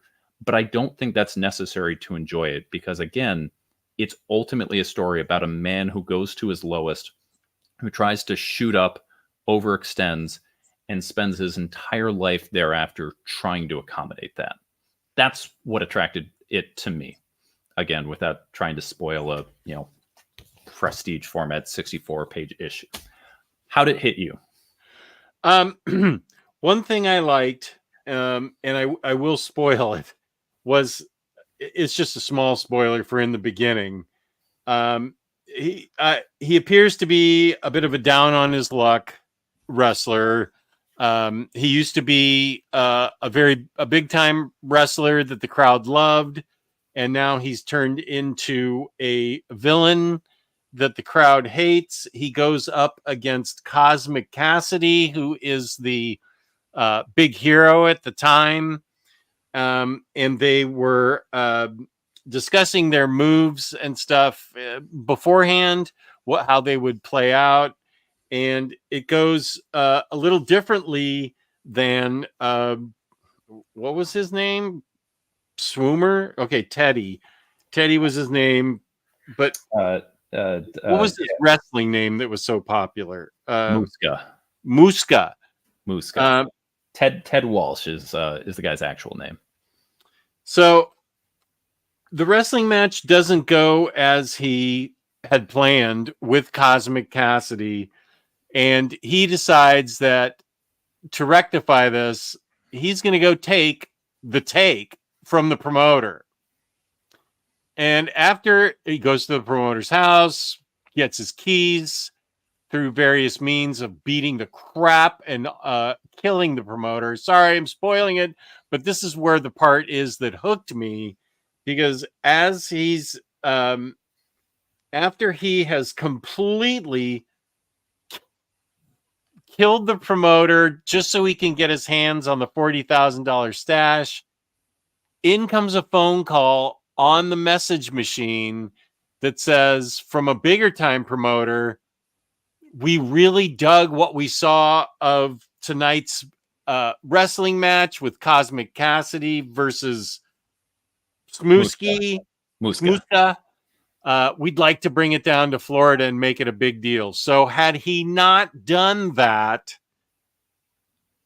his life would completely have turned around. And here we see when actions have consequences. And that's what hooked me, was the irony of the message left. Right after that message, it hurt. Everything I'd wanted. It was just a phone call away, a minute away, but I couldn't wait. Right then, I wished it was me on the ground. Like, again, that just the idea of an ambitious man getting in his own way.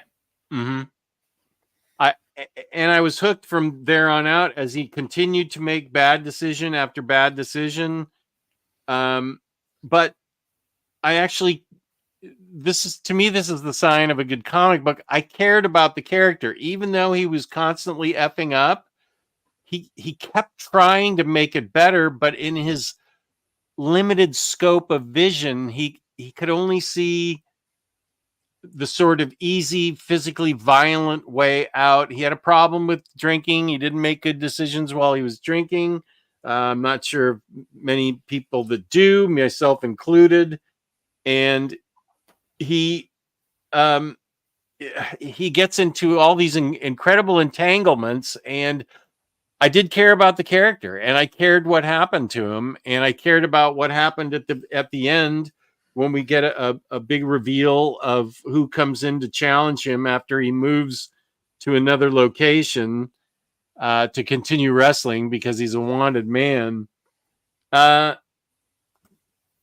liked it a lot. I found that the character, I felt sorry for him because you're right. He just could not get out of his own way. There was only a very narrow window of options for him to choose from his perspective. Had he been maybe a little bit more patient, a little less drunk, a little less violent, things could have worked out for him, but he had a very narrow scope of how to solve things. And it ended up, of course, being his undoing. And all of that is what really attracted me to this. You know, at its heart, I think this happens to be a wrestling story that's also a really incredible 64-page complete crime story. Like, one of the things that I was sort of caught by when I first read it, and then when I reread it, is it reads much bigger than the actual format. I mean, you look at this right here. This was released as a one shot. It's at most 64 pages. It might be like a 48 pager. It's at least half the size of a standard trade paperback, but it feels so much more than that. I mean, this feels at least like it's two stories that are put together in one. First, his life as he knew it before at the local promotion, and then when he goes on the run and he heads up to Canada after the fact. I mean, it reads so perfectly in one setting, but feels like it's two complete stories put together. I think it does so many things so well. And again, it is a wrestling story, but it's not a wrestling genre story.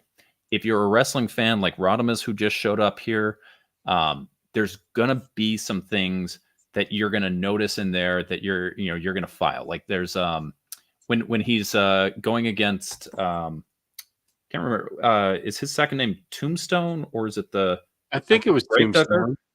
So Gravedigger, I think, is the other guy, but whatever it is, when he's in the ring with him and he doesn't know who he is, he tells him, "You're working a little stiff," which is like very particular wrestling terminology. And he talks about another guy who, he wrestled with bleach blonde hair, and it worked really well for picking up color, which is a wrestling term for when a guy gigs himself and you cut open a little something so that way you can get some blood going and it goes through.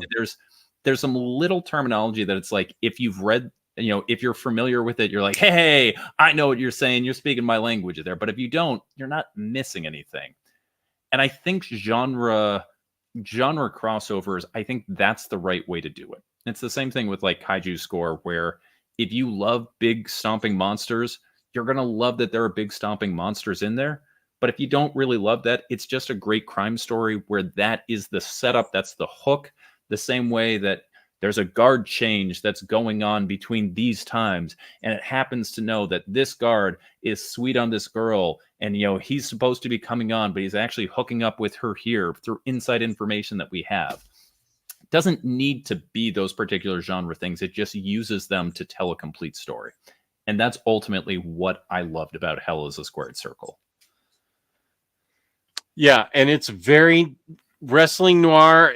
Noir means dark, and it gets darker and darker and darker all the way till the end. So yeah, I definitely like this book a lot. This gets at least 4 out of 5 stars. I might give it a second read to bump it up to 5, but I mean, know what you're getting into. It's very bloody. The guy makes reckless decisions, and it's just part of, I mean, that's just the way the story goes. There are lots of people around who just cannot get out of their own way and keep making bad decisions. Sometimes people are built that way. And real quick, looking at the recent chat, William Lee asks at 944, is this a book about Hulk Hogan? This is not a book about Hulk Hogan. That's like kind of a wrestling joke, which I don't know if William Lee is making, is like wrestling, like Hulk Hogan. But I wanted to highlight that because the main character has a green sweater through most of the series, and his skin color is drawn with a little bit of a purple hue. Yeah, I noticed that. Like that, is drawn. And there's a particular comic character who is very well known for having a like very big green anatomy with some purple hits. What's that character? Oh, it's the Hulk. And there's a very famous wrestler known as Hulk Hogan that I think was supposed to be like a little Easter egg there, kind of bridging the gap between comics and there, where it's like this guy's drawn as the Incredible Hulk a little bit with that color scheme, and Hulk Hogan is, of course, the most famous wrestler of all time.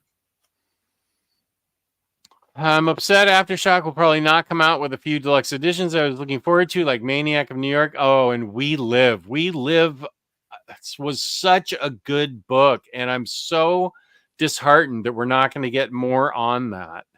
Yeah, We Live, after the trade came out, there was a free book day special of We Live that came out after the fact that was supposed to be like the setup for like We Live season 2, basically. And Yeah. whoops, we ran out of money. Anybody that could pick up We Live would be doing himself a big service, because that book was popular and it had gotten some Hollywood interest. I don't know if it got optioned, but I know that it was getting looked at, and it was, oh, I love that book. I was so sorry we didn't get to know more on it. Condit Booster says Condit's writing the new Green Arrow. Nice. Okay, wait. Hot take. Kingdom Come was overrated, and I'm fairly well versed in DC, so I understand pretty much all the references, Easter eggs. Just didn't find it that compelling of a story. Shrug. Not all books are for everybody. CNSSS. CNSSS. Peace and love. Peace and love. Peace and love. It's okay. Hey, YP, what up? Always love that picture, Gwen. Oh, I know. It's so great. After BTS, I would say Kim Possible or Superman. Batman Beyond is one of my favorites, but I think a break between would help. Okay. Kim Possible is definitely on my radar now. Kim Possible is just such like a joyful, fun show. It just, I think, especially after coming off a Batman watch along, if you have found that, you know, starting your day with cartoons is something you like, I think Kim Possible is like the perfect show to watch. Oh, okay, good. And it's just, it's so fun to knock a few episodes out, and it's joyful, fun, like goofy spy stuff. It's great. Okay, good. I definitely will consider it. And I think I filled you in on it. And this is perceived anti-Semitism from Booster. I don't know that it was on purpose. We did have a discussion. I saw a discussion of it in our Discord. I'm not saying Booster's wrong. I'm not saying Booster's right, but that's how Booster perceived it, and so he didn't dig it. It would have gone right over my head, but Booster's sensitive to it, and rightly so, because that's how Jews have been portrayed throughout history, as rats. And in Mouse, Art Spiegelman famously portrayed the Jews as mice. I think for a different reason, because the mice were defenseless in that book. So I don't know this. I think this. I don't know that it would have gone over my head, but I'm also not sensitive to it like Booster is. So, I mean, he's free to feel the way he wants to feel. I need to get Supergirl tomorrow. I keep forgetting about the deluxe. I think that comes out next week. So not just that, but the same team of Tom King and Bilquis Evely are writing a new series right now for Dark Horse called Helen of Windhorn. It is. It hasn't come out in trades yet. I'm pulling it in monthlies. It is. I wouldn't say it's quite on the same level, just because there was so much awesome space action that really allowed Bilquis to like kind of go crazy. Yeah. Whereas this one is just starting to open up, where it's a it's a sort of real life meets fantasy, and sort of like an olden times kind of drawing thing. But the times that Bilquis is allowed to like really sort of get out and like really start drawing in her fantasy way, the book is every bit, if not more beautiful than Supergirl. So, that's great to hear, because I highly suggest people check that out.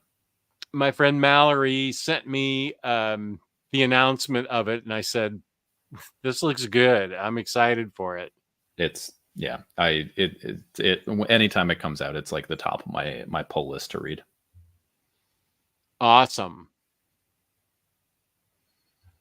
Lindelof is also working on the Lantern Show with Tom King, writing it, which, as someone who's not a big fan of King, besides Superman Up in the Sky, is worrying me. No, Temple, don't worry. Lindelof and King together means Green Lantern show is going to be awesome. As someone who's a fan of both of them, I didn't know about this, but I'm very excited about that. Yeah.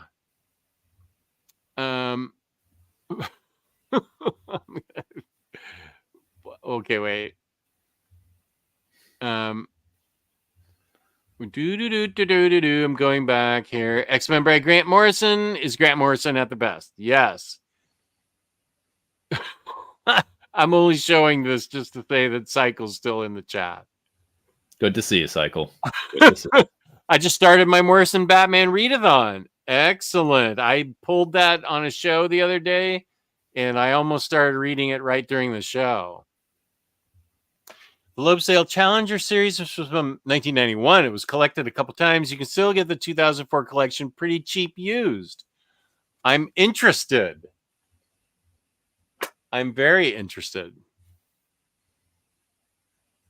Wait, Temple was saying.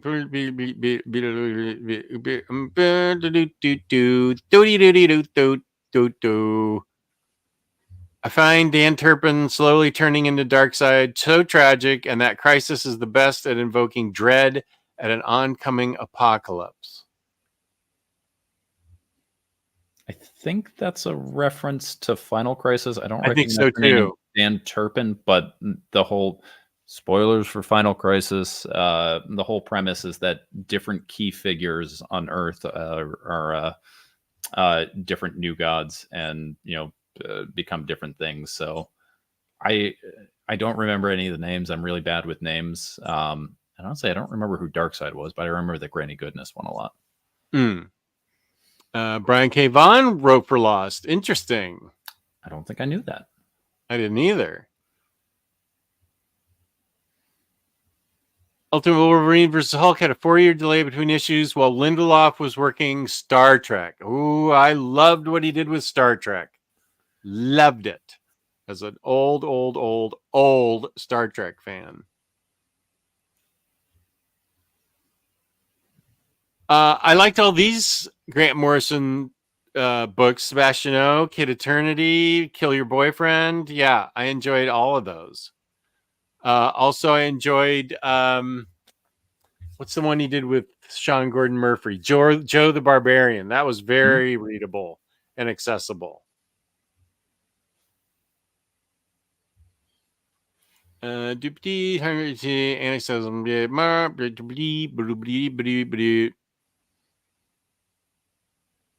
Okay, blah blah blah blah blah blah. Hot take. Condon, yes. Tell us more about this blue hero. Don't know what it is. What is this book about Hulk Hogan? No.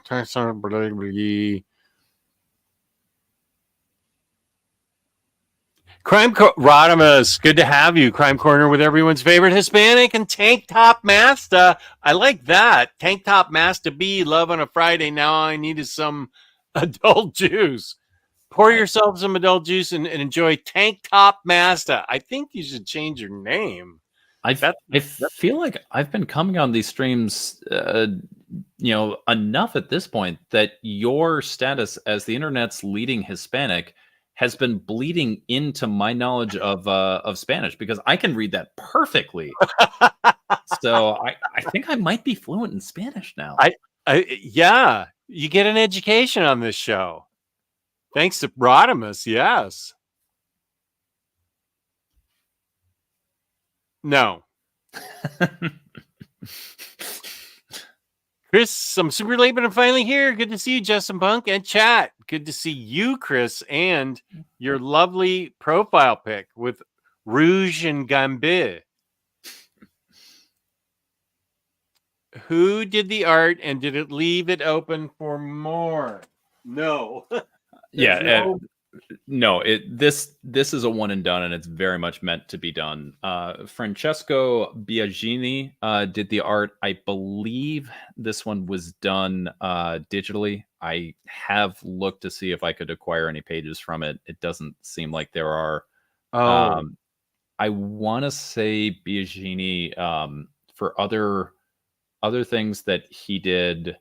It was like Green Lantern Corps, some of the later stuff on that. I don't think I think that might have been some like the New 52 stuff, or either the very late stuff that happened pre with that. But mostly smaller publishers and Italian, and Francesco himself is Italian. I'd like to give shout out to Mark Englert for the colors in this thing, because the colors are really vibrant and help tell the story. I mean, I can only assume he had a blast coloring this thing. They are exuberant colors, and I am all afroth about how much I enjoyed the covers.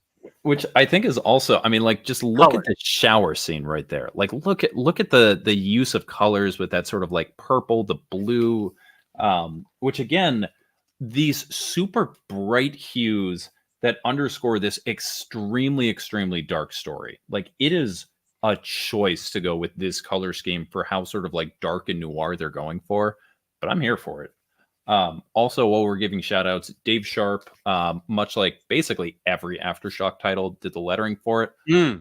Lettering is, beautiful. Does not detract from the art at all. Yeah, very beautiful. Dave Sharp was basically the in-house letterer. Like any Aftershock title you look at, who's the letterer? It's Dave Sharp. Rodham says, by the way, I ordered both Jennifer Blood and the High Crime books. I hope they don't disappoint. They will not. High Crimes is great, and the original Garth Ennis Jennifer Blood and the follow-up writer, whoever he was, I can't remember, the whole thing is amazing. I wouldn't have recommended him if I thought anybody'd be disappointed in him. I picked the quality stuff, Rodimus. Quality. Practically my middle name. Omni Quality Dog. So there you go. Both of those books get a 6 out of 5, which coincidentally is how many books were covered on today's Prime Video. Yes. I got too excited and I just kept grabbing books off the stack, and I accidentally did 6 of them.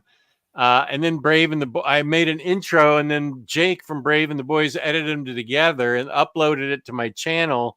And there's some glitches that occurred that don't occur when I upload the green and black thing. That because that was that was when you were doing Gun Honey, and I was almost wondering if that was like a visual choice, because like you were flipping through and it was like, oh, can't show that page, can't show that, and so I was like, was that done so that you weren't showing any of the pages you can't show? I didn't show any bad pages in Gun Honey, and it cut me off during High Crimes too.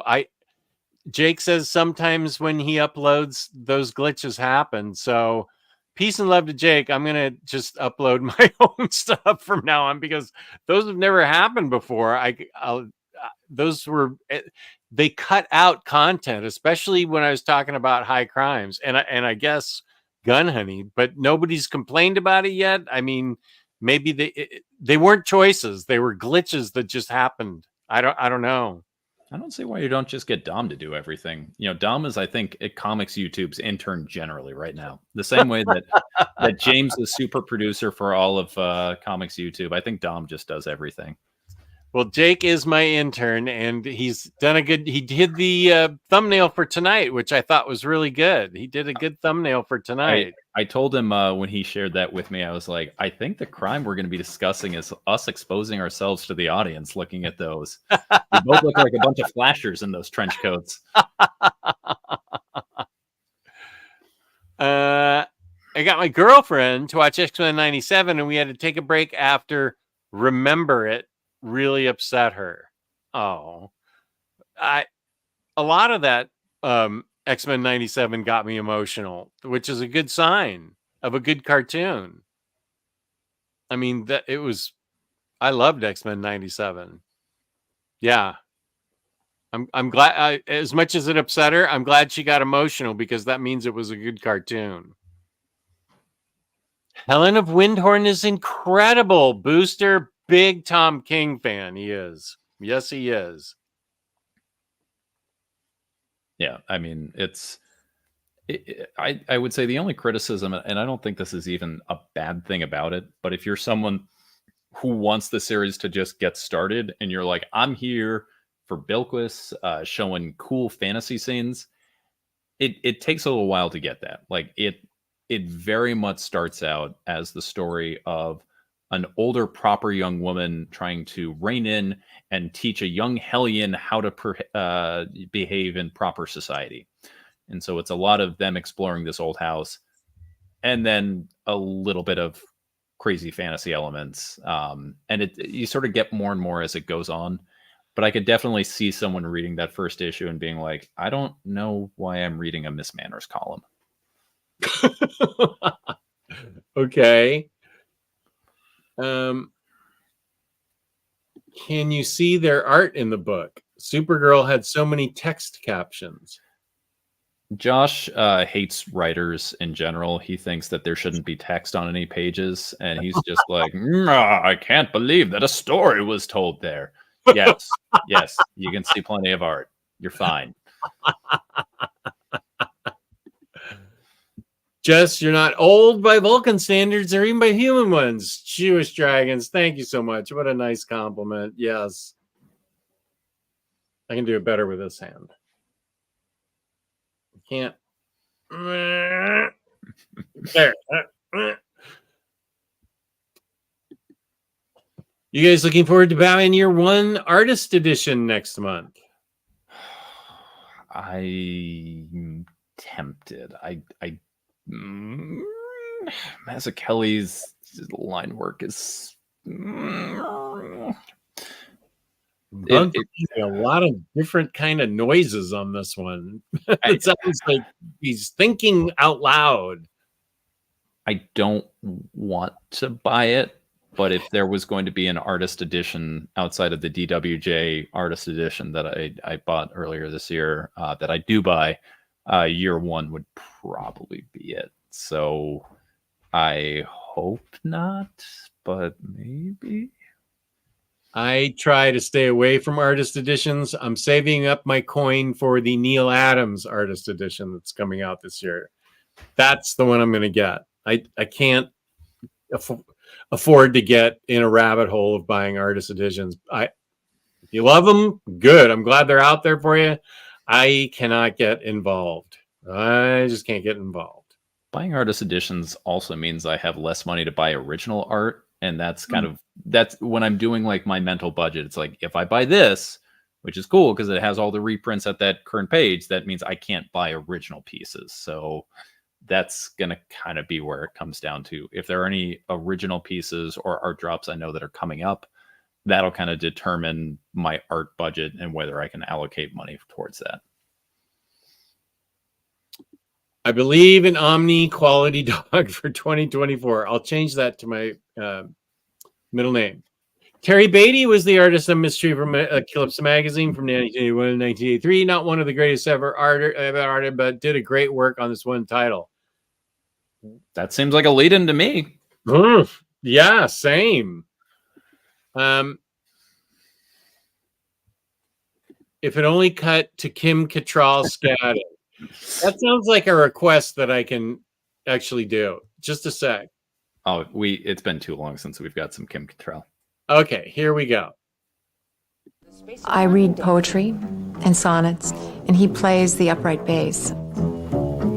Yamakipiebo, sedere facebo, in dog Latin he quoth, Uge, sapere!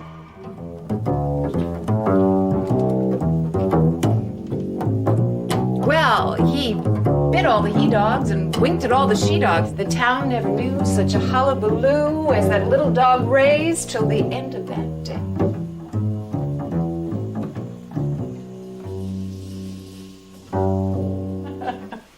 We just have a good rhythm together, you know. He sort of feels me out, I feel him out, and we go for it. Yes, you certainly do go for it. I could never get enough of that. Yamakipiebo. All the he-dogs and she-dogs. That gave me enough time to go get my plug because I was running out of juice. So great timing. Well, he bit all the he dogs and winked at all the she dogs. The town never knew such a hullabaloo. Yeah.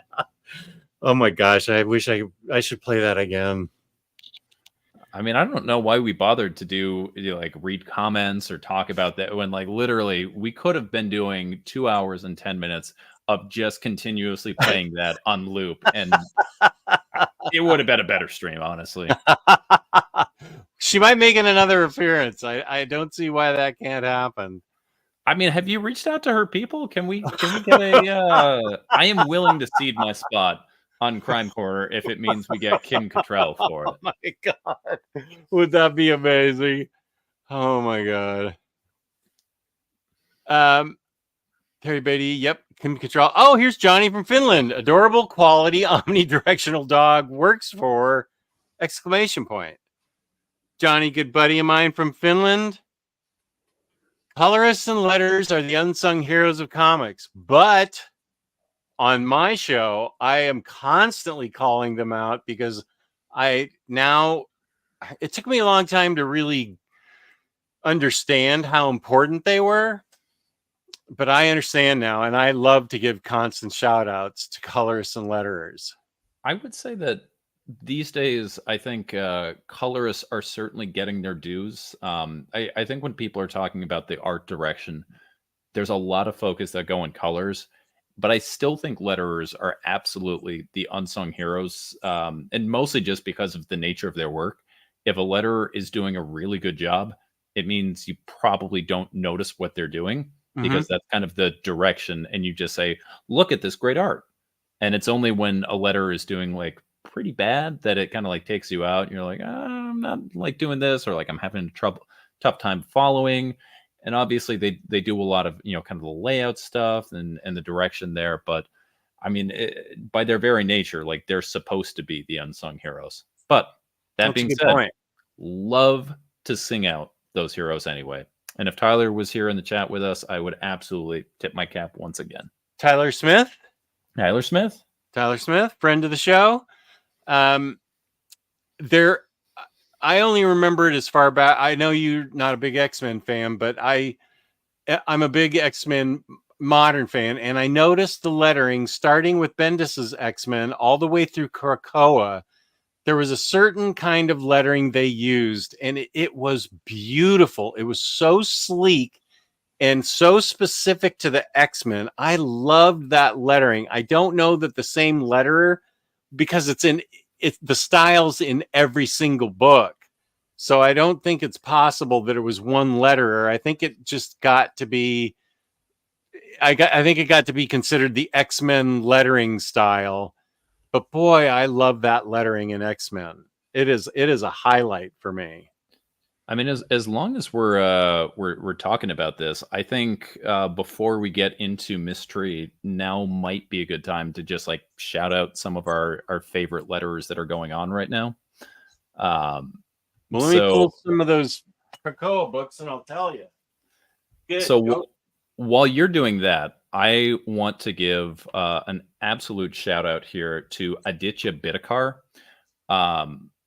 I think that he right now, like he's one that the way that he lays it out and he does his lettering, not only is he sort of matching the font and sort of the bubble direction to kind of match the tone, but also does a great job of sort of laying out the direction of the panel that sort of leads the eye through the scene. He was the letterer that did 20th Century Men. He's right now on Dawn Runner, and both of those are series that I adore the art on. And I think that's a big one that, when I find his name as one of those where I'm like reading and I kind of stop and I'm like, this letter is doing a really good job. Who's on this one? I'm like, oh, it's Aditya. That makes sense. And then Hassan Otsmane Elhau is, I think the goal, like if I just see his name on a title, I just assume it's a great title. Like I think in addition to the fact he's a great letterer, I think he also has a great eye for projects and just kind of like look and I say, oh, that's on there. That's great. There's also this Comic Craft company, and Tyler Smith does a lot of their stuff. He's fine. Right. He's I mean, I guess he's all right. It's not the worst I've ever read. If you're watching this back, love you, buddy. I was wrong. It doesn't start with Bendis. It's more, but I do like this Bendis lettering, and I'll show you. It seems like it's more House of X, Powers of 10. Then it starts with the lettering. It's spare, but really clean. Mm-hmm. And so it doesn't detract from anything, but it's. Yeah, you got a nice sans serif font, just kind of like, abrupt going right there. Yeah, who's the letterer here? Shout out to letterer Corey Pettit. Looks like he did all the lettering for this. Now let me show you. Yeah, he's a pretty big name. I was gonna say, I've seen his name on a few different ones. Oh, Corey Pettit does Trials of X with Ariana Maher and Clayton Cowles, and this is the style of lettering that goes on through all of Krakoa. I feel like Kristen would not be a fan of that font. She has some very strong feelings about. Oh, does she? I don't think I was aware of that. I love this font. It's very stylized and like specific. Small font size. I don't know if it shows up on the page, but like when you were showing before that lower left hand panel, it looked like the font was very, very small and kind of compact in there. I would say you're right. Yeah, it is small inside the text bubbles. Yeah, and I know when we were on the library stream, I remember there was one book that she just like completely shot down. She's like, that font looks small. I don't do small font. God bless that woman. So great. Chris asks, you guys ever read The Boys? Yes. Or watch the show? No. Season 4 finishing so strong got me reading the comic finally. More hardcore than the show, but Garth Ennis is great.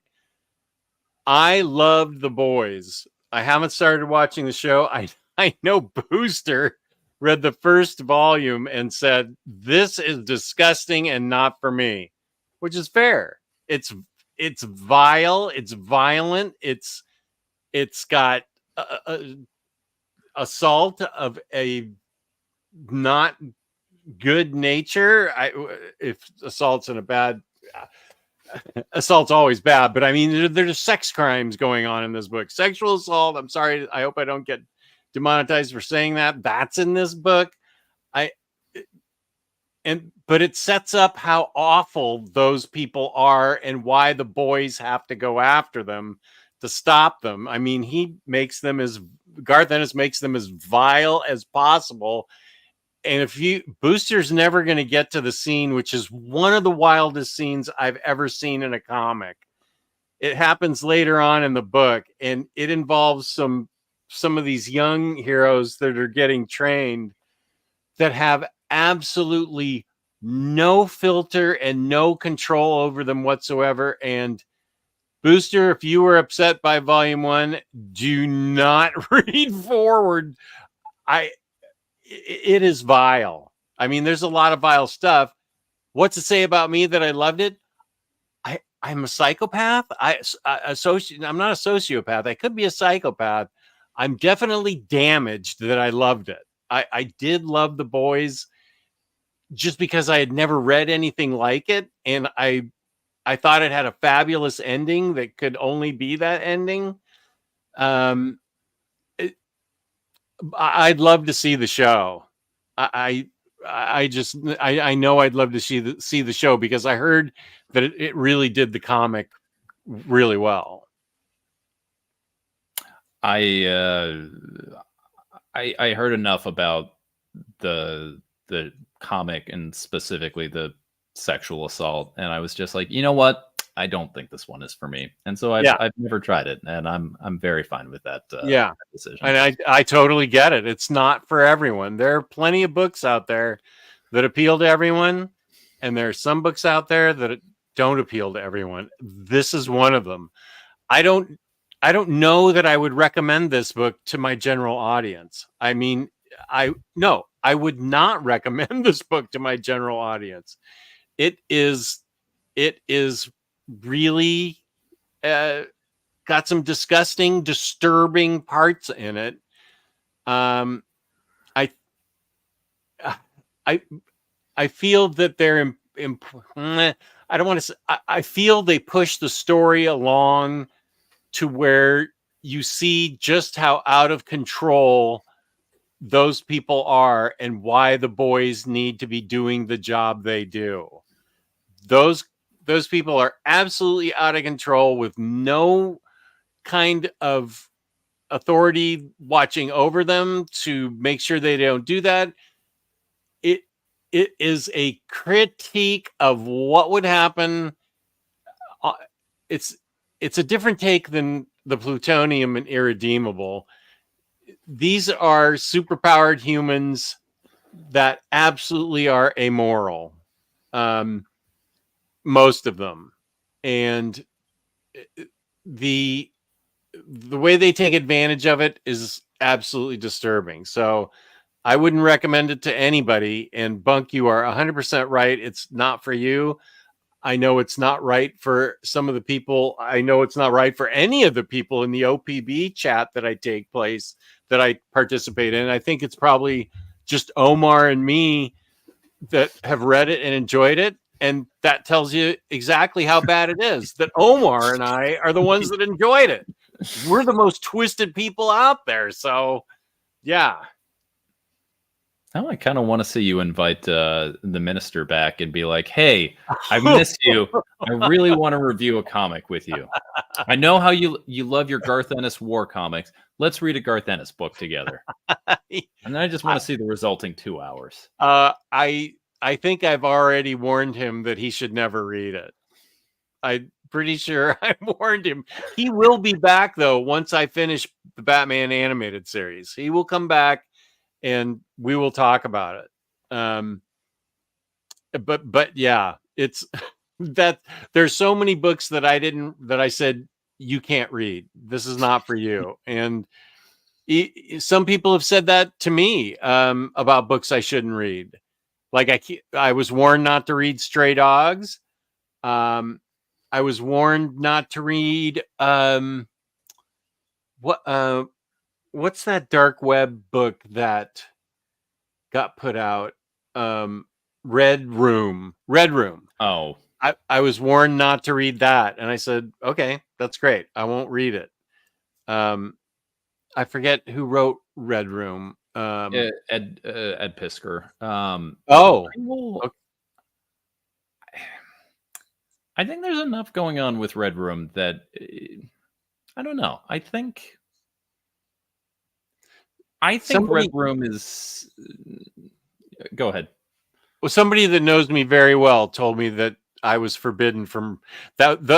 Those were their words. You are forbidden from reading this, and I said, okay. And I would say that's probably good for most people. And I'm not someone who's like, I don't tend to do gore for gore's sake or any kind of stuff like that.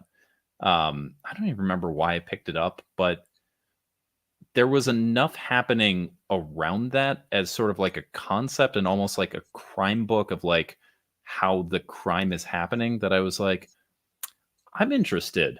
I don't love this part, but it was kind of like with like Gun Honey, where I'm like, I'm not a cheesecake person, and like this isn't for me, but I'll keep reading. I'll see what's happening here. Yeah. Okay. Oh, comic book report. What up, buddy? What's up, Dominic? What's going on, man? Glad to have you. Wait, is Dominic from New Zealand? Where's Dominic from? Is he from US? Yeah, he's from US. I want to say Dominic is Philly. Oh, wait. I'm mixing him up with Day Day. Where's Day Day? Day Day is Las Vegas. Day Day is very much. Yeah. Okay. Yeah. So sorry, comic report. The comic book report is Dom, who always talks in very particular enunciation and goes very deep into covering the stories with the voice that makes you listen and take note of what he's saying. That's comic book report. I'm trying to get him on Batter Days. he keeps having. He says my setup's not right yet, and I'm like, you're putting out videos. Why can't you just come on my show? Are you talking about Dominic or Day Day? Comic Book Report. Okay, Dominic. Yeah. I know Dominic. He's started doing a little bit with live stuff, but Dominic is mostly he does mostly faceless stuff. So I think that's where a lot of that is. And when a lot of times when he does his live stuff that he's on camera, he's like kind of holding his phone as he's showing off things like that. So in that, like literally most of his stuff is he's doing overhead of books. He's recording voiceover that's happening here. So he's not a lot of sort of like camera directly on. And he takes this stuff really seriously. So I could see him being like, I don't want to do a live until like I've got a setup that I'm happy with. Okay. Well, I just realized Dominic's in the OPB chat with me. So yeah, he's one of the jabronis. Yes.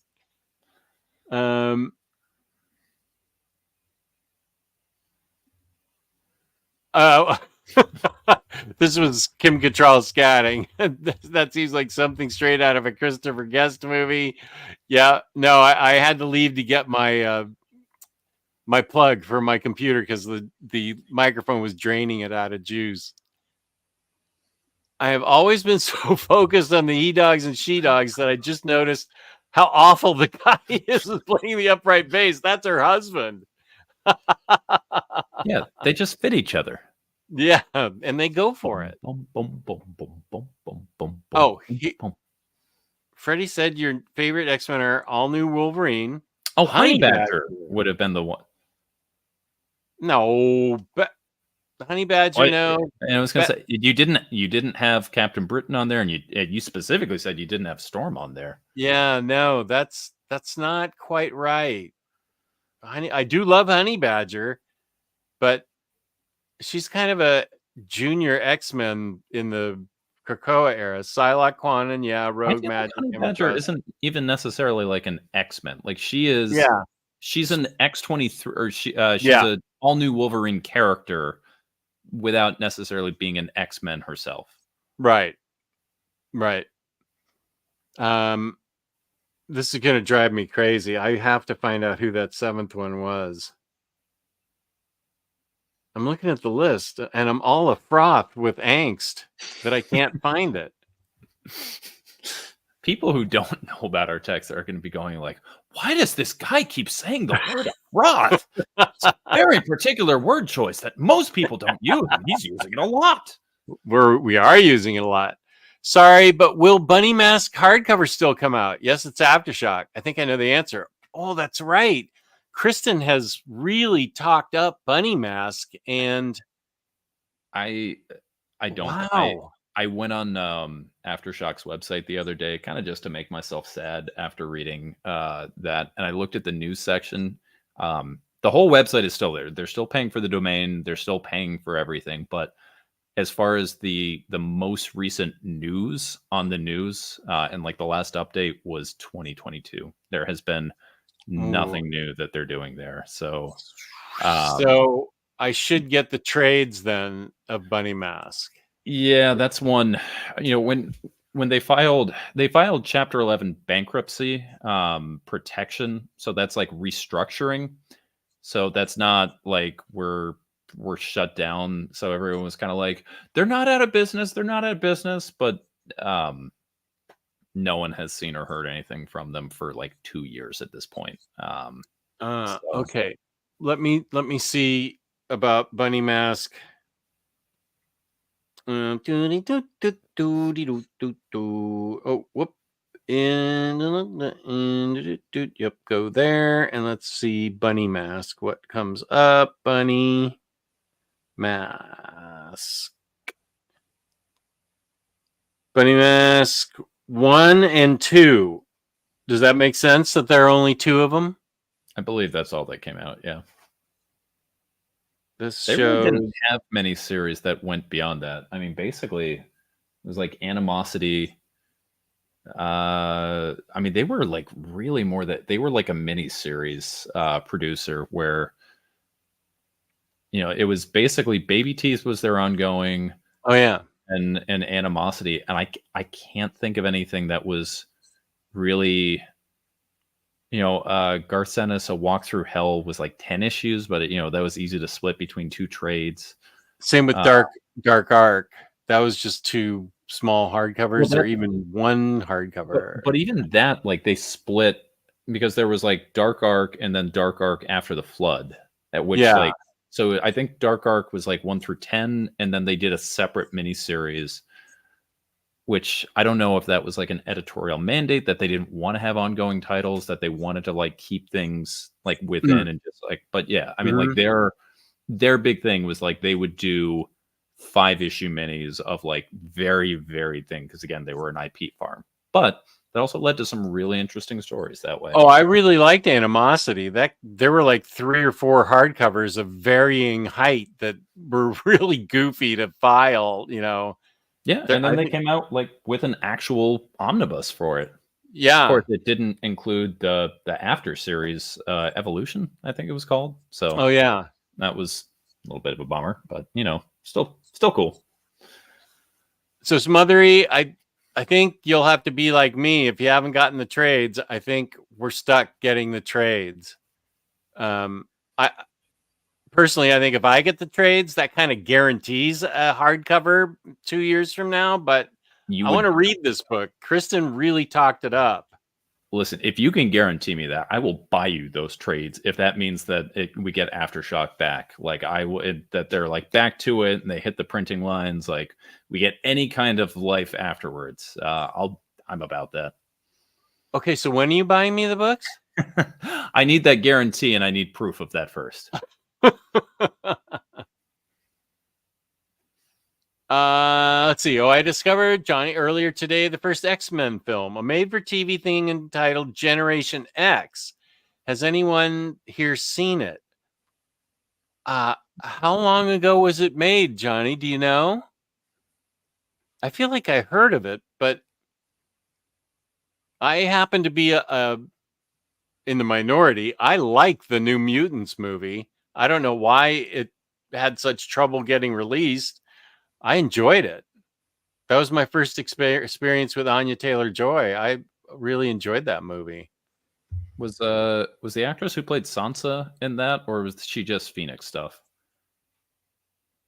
Oh, so I know who you're talking about. She was divorced from a Jonas brother. No, she wasn't in it. One of the kids from Phoenix, I know, in like that same era. One of the kids from Stranger Things was on it. The brother of the missing kid in the first season. I can't think of his name. Will Jonathan? It was the son character. It was the son of why am I so bad at remaining? Winona Ryder? Yes, son of Winona Ryder. Yeah. I'm pretty sure that was Jonathan. Okay. If you're saying the older one, the younger one was Will. Right, exactly. Anyway, I like New Mutants. I could watch it again, but I don't know about Gen X. Ken Bruzenak is the lettering goat for me. Still working.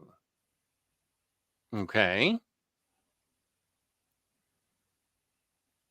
One of the entries is hentai and hilarious. For the MAGA awards. Okay. I just woke up from my nap after wrapping up work, and first thing I see is what are Jess's favorite X-Men? Freddie, here they are. So far, I'm missing one, and I can't remember who the others are. Emma, X-23, Magic, Rogue, Psylocke, Kitty Pryde. I know Storm wasn't on the list. I don't think I listed Jean or Phoenix either. It definitely is a woman. I don't think it was Captain Britain because she's a new character to me. And I don't see her figure over there. Wonder if it was a New Mutant or... Also, if you're doing Betsy Braddock, don't you already kind of have her covered with Psylocke? Sort of.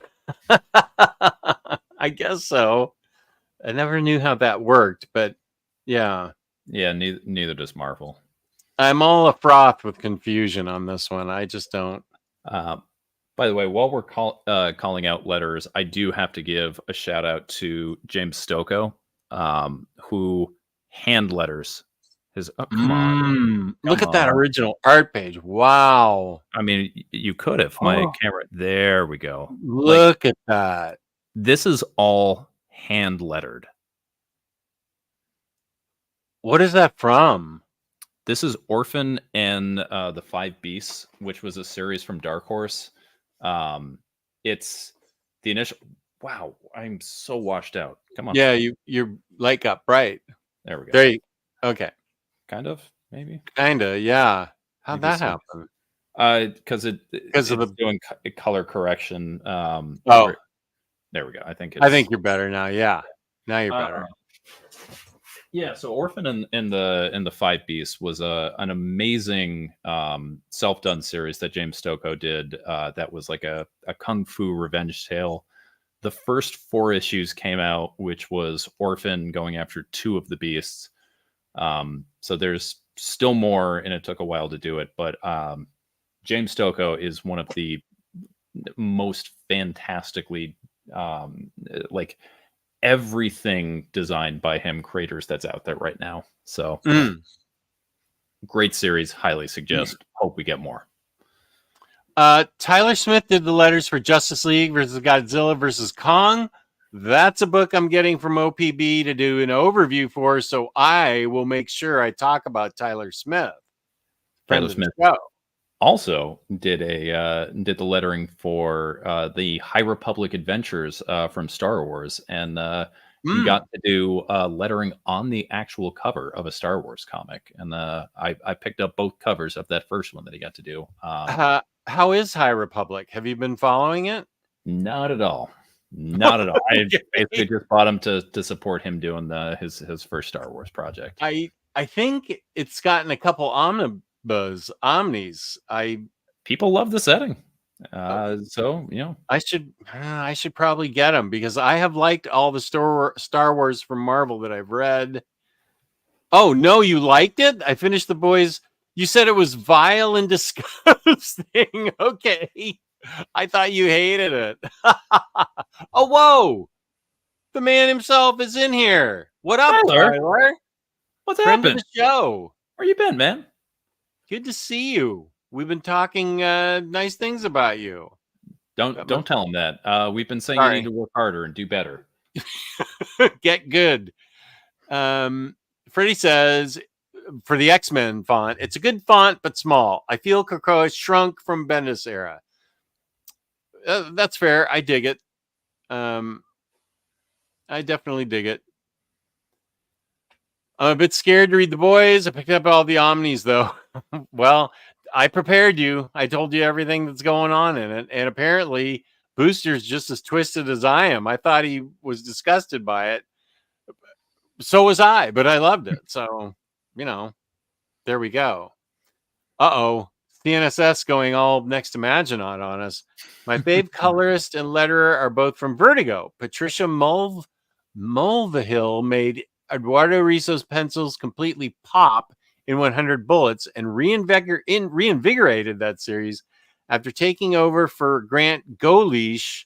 Clem Robinson's letters are immediately recognizable with such a distinct, familiar slant because he did them manually for decades before computers were available. Holy crap, I forgot my favorite ever, Monet. She is great. Like I said, my favorite X-Men are just the X Factor investigation. So just, put them all in there. Yeah, I can't blame you for this, X-Cam. There's plenty I would not recommend. This one, yeah, it's not for you. I don't think it's for anybody. I'm not recommending it to anybody, honestly. Yeah. So, how did Devin Grayson's The User get a root beer bath for that same thing where The Boys is getting praised and put on a pedestal for you? Well, I don't know that I'm praising it and putting it on a pedestal. What bothered Kristen and I about User was that there was underage, non-consensual sex while the parent, the father, and the older sister sat there and watched it happen. It was, I don't know that it's a good comparison to I mean, I've never read either, so I'm okay. Yeah. You don't I'm need to read User. I mean, that was just so out of bounds and so wrong. I'm not sure you can compare. I don't know that it's it feels like an apple and oranges comparison, but it happens in both books, so it's best to stay away from that book, both books. And it happens. No, I don't. I don't want to say that it happens to push the story forward, except that's what I'm saying. It happens to show exactly how horrible those superheroes are in The Boys, and what happens to their new initiate.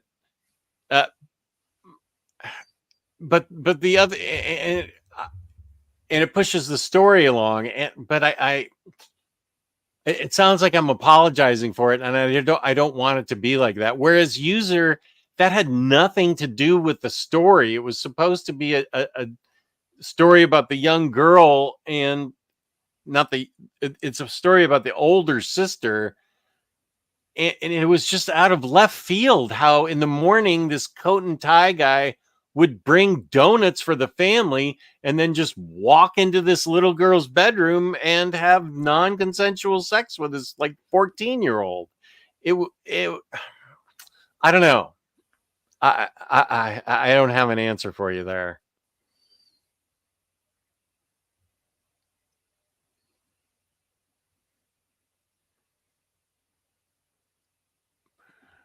I don't like how people compared the Authority to the Boys. Yeah, I don't see that at all, because Authority are saints compared to the Boys. Laughing my ass off, and they're definitely like not evil like the Seven are. Yeah, no, that's not a proper comparison.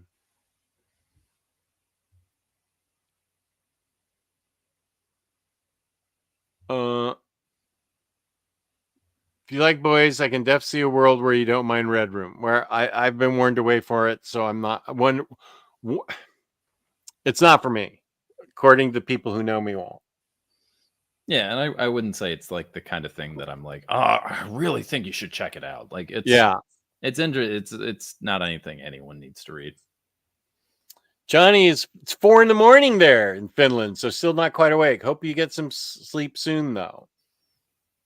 I took a 3-hour nap with the cat today. It was great.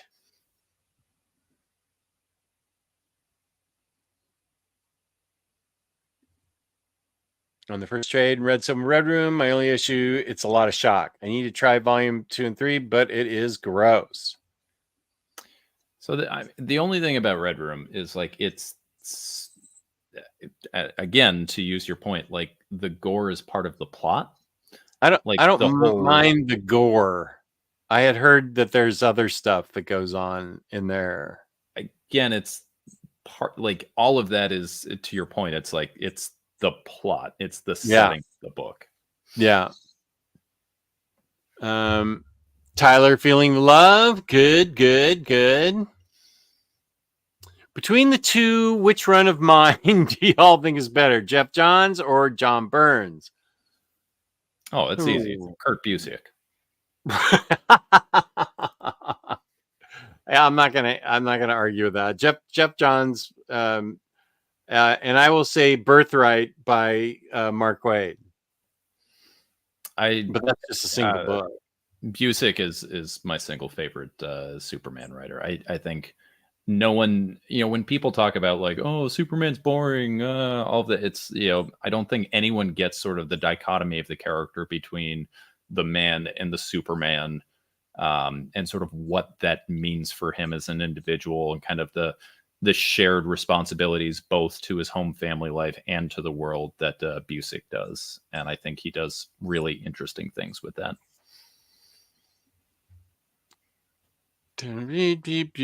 Dazzler? No, it wasn't Dazzler. Thank you, though. I appreciate every suggestion. I do like Dazzler. I had that Baby Teeth Omnibus pre-ordered. Damn it. Gen X, February 20th, 1996.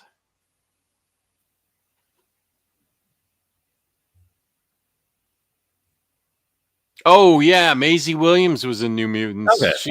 It wasn't Sansa, it was Arya. But there was a start. From Game of Thrones, yeah. I like New Mutants as well. I don't get the hate either, LOL, but I guess it's not for everyone. It's for us, Temple. It's for us. What's your favorite evil version of Superman? Mine is Injustice, though the base Superman from Prime Earth is still my fave soups. Oh, evil Superman. Excuse me. I think it's the evil version from Justice League New 52 that comes from Earth 3. The Crime Syndicate planet? Yeah. Yeah, his name's not Owlman, and yeah, because each of them they're like slightly different. You know, so the Batman analog is Owlman, and it's like all of them. Yeah, and there is a Superwoman, and then there's a cowardly Green Lantern type guy, Power Ring. I can't think of the Superman's name. He dresses similarly to Superman, but he's like Omega Man or something. I can't think of what he is, but that's my favorite. I mean, if we're doing that kind of thing, going back, Mark Grunwald's Squadron Supreme, you know, when it had the original sort of analogs of the DC characters, what he was doing with the Superman character in that, I thought was great. I think I do own that, but I definitely have not read it. A Squadron Supreme? Yeah, you have 100% read Squadron Supreme from the 80s. From the 80s. I honestly have not read it. Like the original Squadron Supreme this is shocking to me. I know nothing about it. I mean, honestly, really? I own it. It's like Watchmen, where it was never supposed to be anything more than like this standalone story, and then it became like this whole big thing. But yeah, I mean, the Squadron Supreme story was like such a big deal to Grunwald that the first run of the trade paperbacks, when he was cremated, his ashes were actually like put into the ink so that he could be part of the story. But that's what I heard. Yeah, no, I have not read it. I am shocked at this. I mean, this isn't like Watchmen level, but this is a seminal work in sort of like the idea of looking at superheroes as more than just sort of the paragons of justice, the great city on the hill, like there are repercussions to your action kind of thing. Okay. Well, now I will definitely bring it up to the top of the to be read pile. Okay. I didn't mean to get you all a froth. No, I'm a froth. I am frothing, as you can see. More than anything, I'm kind of shocked. Like I kind of thought that this was one that just like everyone had read.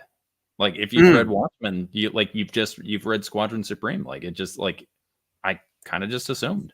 You just assumed it. Okay. Yeah. And also like some of the stuff that came after was still like pretty good. Like JMS wrote a lot of the Supreme Power universe stuff that came after that, and JMS wrote some pretty good books.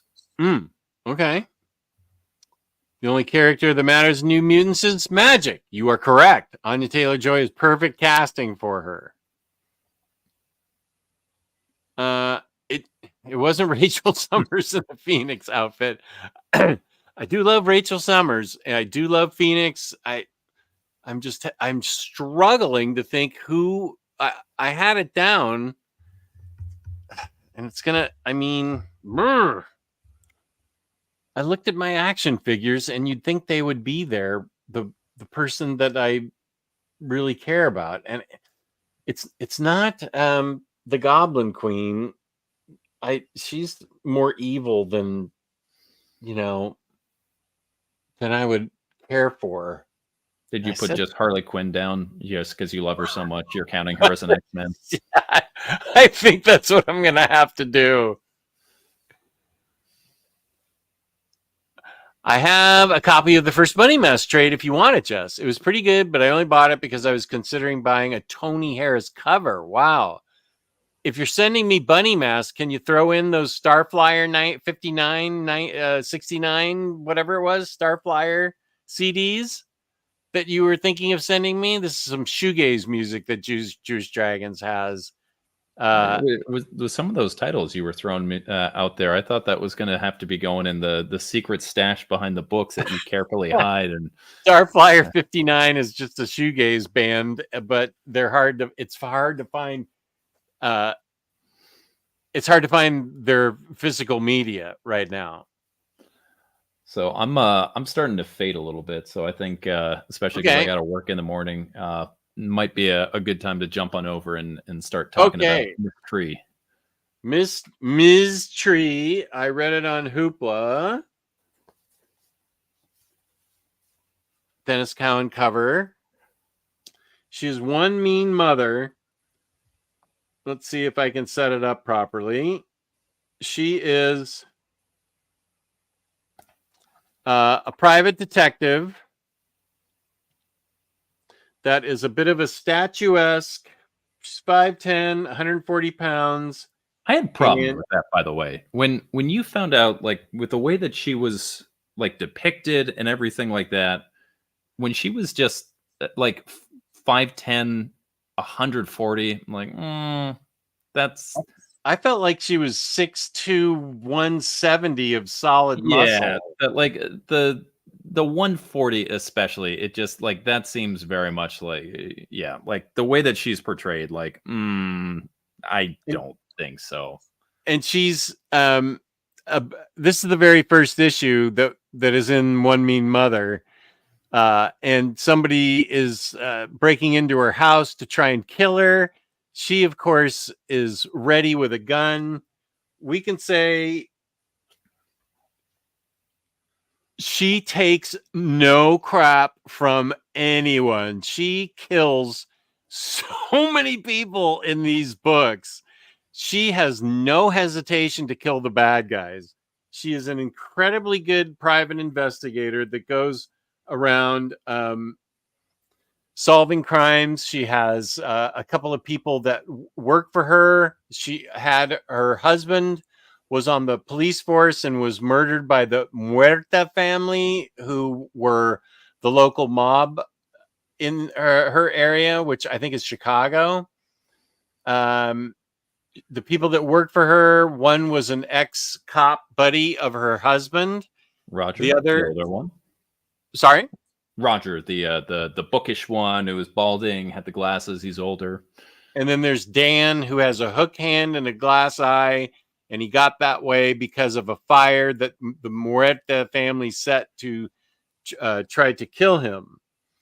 Also, on Dan, real quick, in the prose section, we find out he's late 20s. Did you, when you were reading it, what age did you put him at? Because I definitely put him older than that. Like, I get he was 15? supposed to be like. I thought he was in his 40s at least. And as a matter of fact, I read the prose stories and I thought they were great. Mm-hmm.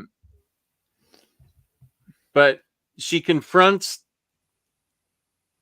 the head of the Muerta family, which is a woman who has a brother who wants to take the Muerta family legit. He shows up in both of the books we read. The other one was the second one, Skeletons in the Closet. I'm trying to she's very, I think she's very much a critical thinker. But she has an instinct for who the bad guy is. She never kills anybody that's innocent. She always takes out the bad guys in self-defense. She racks. Does she always kill only the innocent? I mean, I can definitely think of one story where she killed an innocent. Who? Which one was that? Melody. That's why her kid has her name. William Power's wife. Oh, that's right, because William Powers trapped her into it. Set her up. Yeah. He's also the one that got her pregnant. Mm-hmm. Yeah. Okay, well, that was an accident. She got set up by that. Okay, Yeah. you're right. And that second prose one too. Like one of the things I appreciated is that intermittent in all of that, where she's, you know, a classic 80s action star, you know, she shoots to kill and, you know, leaves a body count behind. You know, she's a private eye, you know, who's a star and always gets her man, except when she doesn't. There's a few times where she's fallible, and you know, some things get in her way, whether it's her old feelings for William Power, or it's her sort of her overlooking some of the facts because she's sympathizing with another woman who's a mother. Like I appreciate that, you know, when a character is allowed to be wrong, like in Right. the Parker novel, The Mourner. Parker is kind of taken unaware. He's not ready for things. Like I like when a story builds a character up, and it's like you get to see how cool they are, but you also get to see him fail every so often. Like you can't have that character who's never fails and always shoots to kill, and they always do it. Like every so often they need to be wrong, and there need to be repercussions. And I think they did a pretty good job of that with this. And you're right. She did fall under the charms of William Powers as he set her up. That was an old high school crush of hers, and she let her emotions take over, and they had a love affair when it turns out he was setting her up to kill his ex-wife.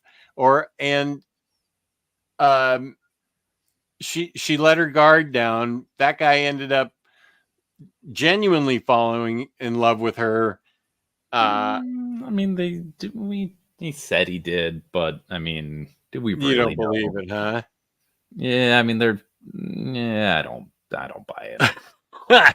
Okay, and she's also inherited from her dead. Where am I raising my thumb that I mean, I guess your hand that's holding the iPad on the other side, like your thumb was cut. Oh, that wasn't even your thumb. It was just like, no, it was like it was your there it is. It's your index finger. It's my index finger. She's inherited the son from her ex-husband or dead husband, and they get into one thing I'll say about this series, considering it was in the 80s, they get into some very difficult topics. Mm-hmm. They tackle things like abortion, violence against homosexuals, the date rape, crisis going on campuses. There was right then they covered date rape, the satanic panic, right, which was big in the 80s. The satanic panic. Mm-hmm. They cover a lot of controversial topics, and I felt like they covered them. I think Max Allan Collins covers them in a genuinely non-judgmental way, but making his feelings are definitely in the book about those controversial subjects, but there always seems to be, when there's a lot of the F word for homosexuals in this book. And am I supposed to say queer now instead of homosexuals, or is it still, am I okay? I mean, queer. Gay. I'll say gay guy. Yeah. Queer, I think, is the sort of general blanket term for anyone who falls under sort of non-heterosexual. Homosexual is a particular, someone who loves, but homosexuals and pansexuals would both fall under, I think, the general queer umbrella. Okay, well then let me say gays, because that involves her stepson, who turns out to have an issue in college with one. Is that in this first one? Or is that I think that's the second one. Yeah, because so that came from the DC quarterlies, where they got a little bit more leeway, and each of those was kind of like, we want to tackle a particular subject. Okay, right. So I love Ms. Tree. I find her exploits and the stories to be a lot of fun and interesting. The second prose, I think that was it in this book? The first one, Louise. The first one was the deli is getting held up by the two kids. The second one was she gets hired to get the kid back. Louise, yeah, I like that one. I like both the prose stories. They were short reads. I found them very enjoyable. The Louise one, I never saw that coming. The twist at the end. Perhaps you did. It took me by surprise. I thought there were a few of the different stories where actually I thought that Max Allen Collins. Yeah. I thought he did a good job of sort of leaving some hints and breadcrumbs through it. So for instance, in the Max Powers one, there's a part in there where William Powers makes a comment about how the rich always use like poor people as their pawns to get what they want. And he's talking about his wife, but it's in reference to using Miss Tree. And it's a little comment, and I was like, oh, yeah, he's going to be the bad guy. Like, he's using her in this. And then it ended up going there. And there's little clues that he did. I can't remember exactly where, but there was definitely a point where I was like, I think this guy is actually innocent. And I think she's kind of being played here, Miss Tree. Like, I can't think of anything specifically that was there, but there were some little things that were going there that I was like, I think he's being genuine, like specifically with like the not drinking and the way that he was. The Louise story. Yeah. And so I thought, because I think one of the hallmarks of a good mystery story is that there's enough there that the audience can at least have an idea of what the final resolution is. It's not sort of the classic parlor scene where there's an exposition dump of information that wasn't ever shared with the audience, where it's like, I'm reading this mystery. Oh, I wonder what's going to happen. It's like, well, I didn't know. Like, I couldn't have ever guessed that. And I think they do some good things of dropping in little pieces here that allow you to kind of keep going. But you didn't even mention what I think is probably my favorite Miss Tree story from all of these. Okay. And that was the Scooby-Doo episode where they have to spend the weekend in the haunted the horror house. Yeah. I thought that one was great. So fun because it like, as I'm reading it, it literally feels like a Scooby-Doo story where they have the projector that's scooted up, so the guy who's in on it, he's shining the flashlight. Oh, the ghost is here, and like you get to see a little bit behind. But then also there's some real stakes and there's questions about whether the supernatural is actually there or not. There's the whole like race around the spooky house. Where is the person? And it gave enough of sort of those like classic horror trappings and specifically Scooby-Doo, but it updates them for that. So it didn't feel out of place. Like I really enjoyed that one. I did too. I'm trying to find it. Was that the that first was volume one? 2. That was volume 2. Why am I not finding it in volume 2? I thought that was the final story in volume 2, but the final story is the final story is Dan's brother from Vietnam. Right. When they go to Vietnam. Where? Okay, wait. One thing I like is how the color palette always changes. Like there's a little bit of blue here in the black and white. There are some full color stories. So 190. I'm on 193, and that's in the middle of it. Yeah. Where they want to change, where a corporation bought a house where a ton of terrible things happen, including murder. And the corporation wants to take it make it an attraction where people can come in and spend the night, and they would set up fake things to scare them. But then it turns out that there are real consequences. There's a medium, there's a psychic, there's a parapsychologist, there's a minister who has done exorcisms, and then Michael think Tree. Taylor would be down to spend a weekend there? I don't know that Taylor's ever done an exorcism. There's a newspaper reporter from like a National Enquirer type. And there's all kinds of things set up. Yeah, you're right. This was the most interesting, fun story, and it is all in color. Because several things, there are many twists and turns in this book, and the resolution at the end that that happens is remarkable, I thought. Yeah, and it leaves it kind of like ambiguous, so it's like you get to, you know, impose the way that you feel about it. And I feel like it's really the only one that has kind of an ambiguous ending, because a lot of them kind of end on a sort of dour noir note.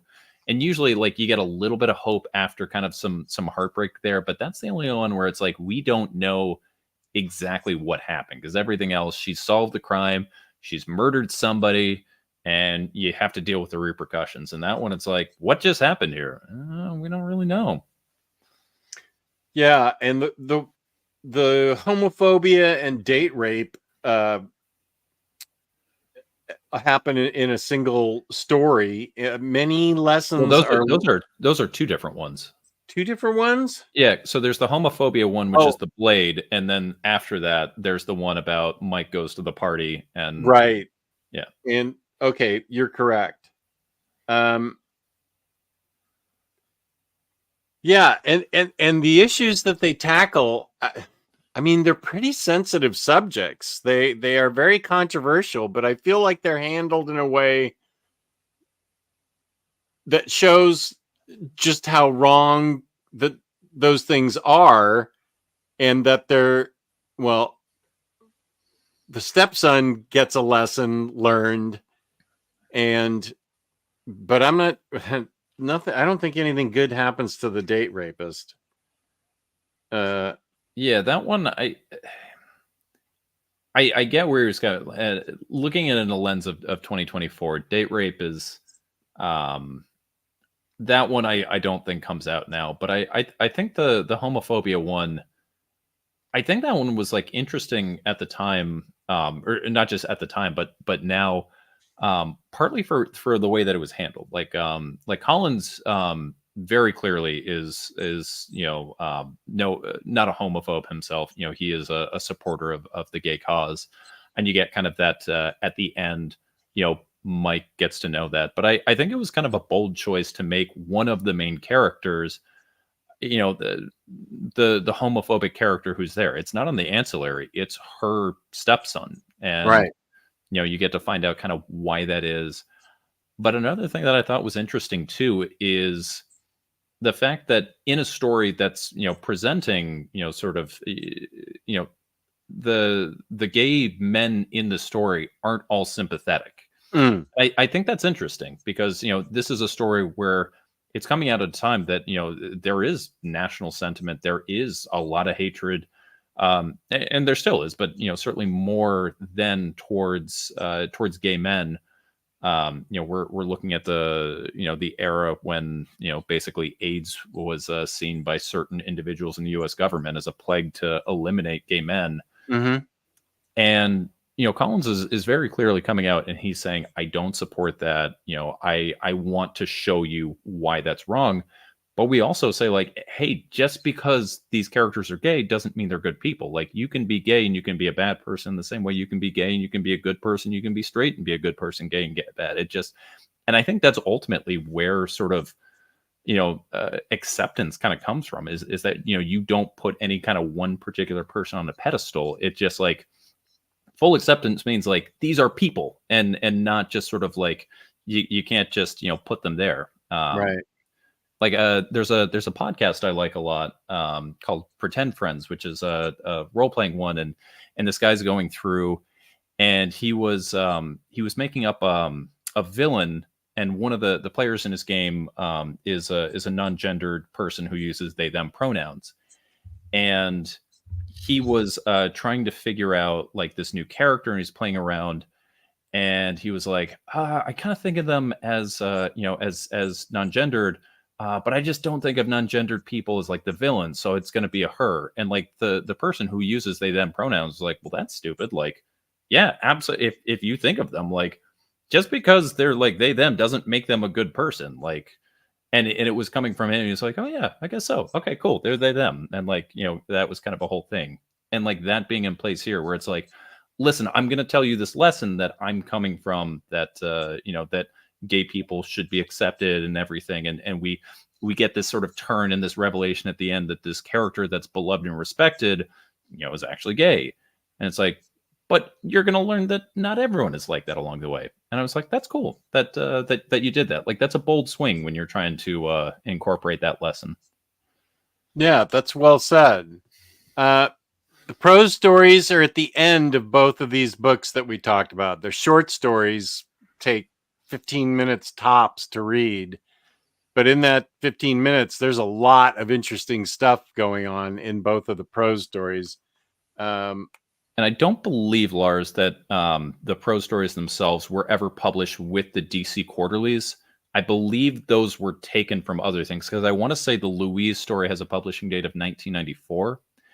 And then they're basically, because Collins in volume 1 says that there's 4 short stories, and they're basically interspersed at the end of the different mystery volumes. So I don't think those were ever with the quarterlies. I could be wrong about that, but I think those were published separately, and then are basically put in here at the end of the Titan reprints. Yeah, they're bonus stories that we wouldn't have normally read.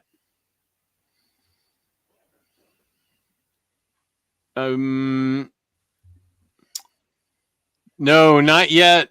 Everybody wants this book. It was mentioned again, I think, on my chat with Peter M. and Freddie, the show I did with them.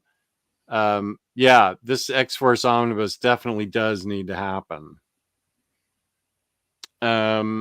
So we read a lot of Ms. Tree, and the way you put it, she's almost not a big factor in that particular story about the homophobic stepson. She's ancillary in that one. Yeah, I mean, it's really until, and even at that point, when she becomes the subject of the Blade outing, that ends up being, sort of going on at the same time that that he ends up dying, and she becomes a person of interest in that, much like she is in basically any time anybody dies in these. Right. But really, she takes more of a backseat role in this, and lets a lot more of the story happen through Mike Jr. and kind of his exploration there, and sort of some of her agents working around the periphery, Roger and Dan, while she's kind of dealing with the impact. And that one's really a team story, as kind of everyone's going through it, which I liked. Right. Well, I know you're running out of gas. Wait, here's a picture of this. Okay, so how old do we think he is? Well, okay. So he's the one who's in his 40s, I think. That's Roger. But right, Dan, there's Dan. Yeah, so Dan, the blonde with the mustache right there, he's in his late 20s, which, as I was reading this, like, especially with the kind of experience that it seems like he has, it always seemed like he was late 30s, 40s, something like that. And they're like, no, he's, and then, it seems like they cast him much younger when you get to that last story about him looking for his brother and kind of that experience. But then even with that, there's got to be a huge age gap then, because that's his brother, and it's, he's going and serving in Vietnam with Roger and Michael Tree. Right. So no, Mike Tree is the husband. Michael is what is Miss Tree. Right. So his brother is quite a bit older than he is. I guess that's the insinuation there, but yeah, the ages never quite made sense. And like I said, the 5'10", 140, especially because one of the things I really enjoyed about her is that they let her be drawn a little bit more masculine. It's not the kind of thing that it's just like they gave her longer legs and, they kept Right. her with this tiny little waist and just like threw some Cowboy Bebop Faye Valentine legs on her and just said she's 5'10" now, but also she's like super petite. She's drawn with a wider face. She's got a wider frame. And she's physically imposing. Yeah. And so the idea that then it's like, yeah, she's only 5'10". Like my wife is 5'11", and my, Oh, is she? Yeah, I mean, I'm 6'6", so we're a tall family, but like, right, my wife is not Miss Tree, and like, Yeah. my wife in everyday situation does not seem like she is a large person. She's just like, and I don't know, maybe people have grown a lot since the 80s, but yeah, like, I would have pegged her as at least 6'1" and a solid 170. Yeah, it just like 5'10", 140, at least in today. It's like, yeah, that's kind of like a regular person's build. Yeah, she was imposing. You're right. So I love both these books. I own. I don't own that first one physically, which I'm going to have to correct. But there's another one coming out, I think, in the fall, the final one. So I'm a big fan of these books, and I know the minister is also a big fan of these books. Do these interest you at all to keep reading Ms. Tree books? Yeah, I really enjoyed them. In fact, actually, good. like as I was going through, I had to like check the publication date a few times because it almost felt like these were contemporary comics. Like reading this now, except for a few times where, like I said, in volume 2 with some of the subject matter and like the way that they were handling some of that, I'm like, this doesn't seem like the way a comic would be written in 2024. But like, especially in volume 1, it seemed very much like a contemporary comic in the sort of like the paneling and the way that it was done. It almost seemed like it was written now to seem old, and I was like, this is great. Like it reads like a very contemporary comic. And then I was like, no, this is 81. Like this is a comic that is 40 years old, and it never felt that way. I love the length of each of the stories where, kind of like tying back to Hell is a Squared Circle, it's given enough heft. Each story is something like 48 pages or so, 55. It's given enough time to get our build up, to kind of go through it, get our climax, and then get a little bit of a denouement. It never felt rushed. Everything felt like it was, self-contained, and sometimes you get a little bleed to the next one. Sometimes it would just sit there. I really enjoyed. Good. I'm happy to hear that. Lars says the murder of Mike Tree is explained in Eclipse magazine, which is where this originally started, I think. I actually kind of enjoyed that it just thrust you in, and it didn't spend time, because normally you'd get, it's kind of the issue 1, like the origin story where you have to see the murder. You'd see them having, their wedding together and that murder and like all of that happening. And then, if this was being told currently, like issue 6 is where you get her meeting Dominique Muerta, after we've seen and we've established, whereas in this one, and it sounds like there is, that backstory in Eclipse magazine, but here in these reprints, it's kind of just like, this is the backstory. Here's what happened. Okay, cool. We're not focusing on that. Here's the story. And I was like, oh, you're just throwing us in. I like that. Yeah. Right. I agree. Good. Okay. Well, I enjoyed this. I know you're running out of gas. It is way past 11. Yeah, I was gonna say, like, you're like, you're running out of gas. Like, man, we've been talking here for 3 hours and 17 minutes, and some of us were here before the stream started, waiting for this. So, yeah, I'm running out of gas myself. So as always, I appreciate you, Bunk. This was great talking comics and everything else with you. Thank you to the chat for hanging in there. This was a long stream, but I enjoy talking to Bunk, and that's what happens when I like talking to people. It happens that time just disappears, and I talk with them a lot. Bunk's channel has a link in the description if you want to go there, and you should. Here is my Discord. Thank you very much, James. Appreciate that. I also have an Instagram where you can currently see the t-shirt of the day. Bunk's channel, of course, BunkMasta B on comics, which is in the description. Tomorrow, Ilan is my guest at 2 p.m. 2 p.m. Eastern time. What's happening here? Okay, whatever.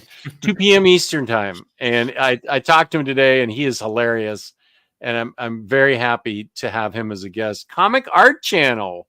Glad you're here. Was always curious about Ms. Tree. So great hearing two great comic fans give their takes. Man, we got Carl, we got Comic Art Channel. We got some heavy hitters going on here tonight. Nice. I always appreciate that. There is your YouTube handle. That's me. That's me. Thanks, Bunk. Thanks, Omnidog. Thank you for tuning in. CNSS. By now. Thank you both. Thank you, Next Imaginaut, for being here. Sorry, dude. Some other show. Yeah. Well, I mean, if we're talking about that, yeah. So the basics. You go ahead. So everything starts with the land. So you put your lands down. You can put one down per turn. You go ahead and you tap that for mana. You can go ahead and play us out while I'm talking. That's the whole bit.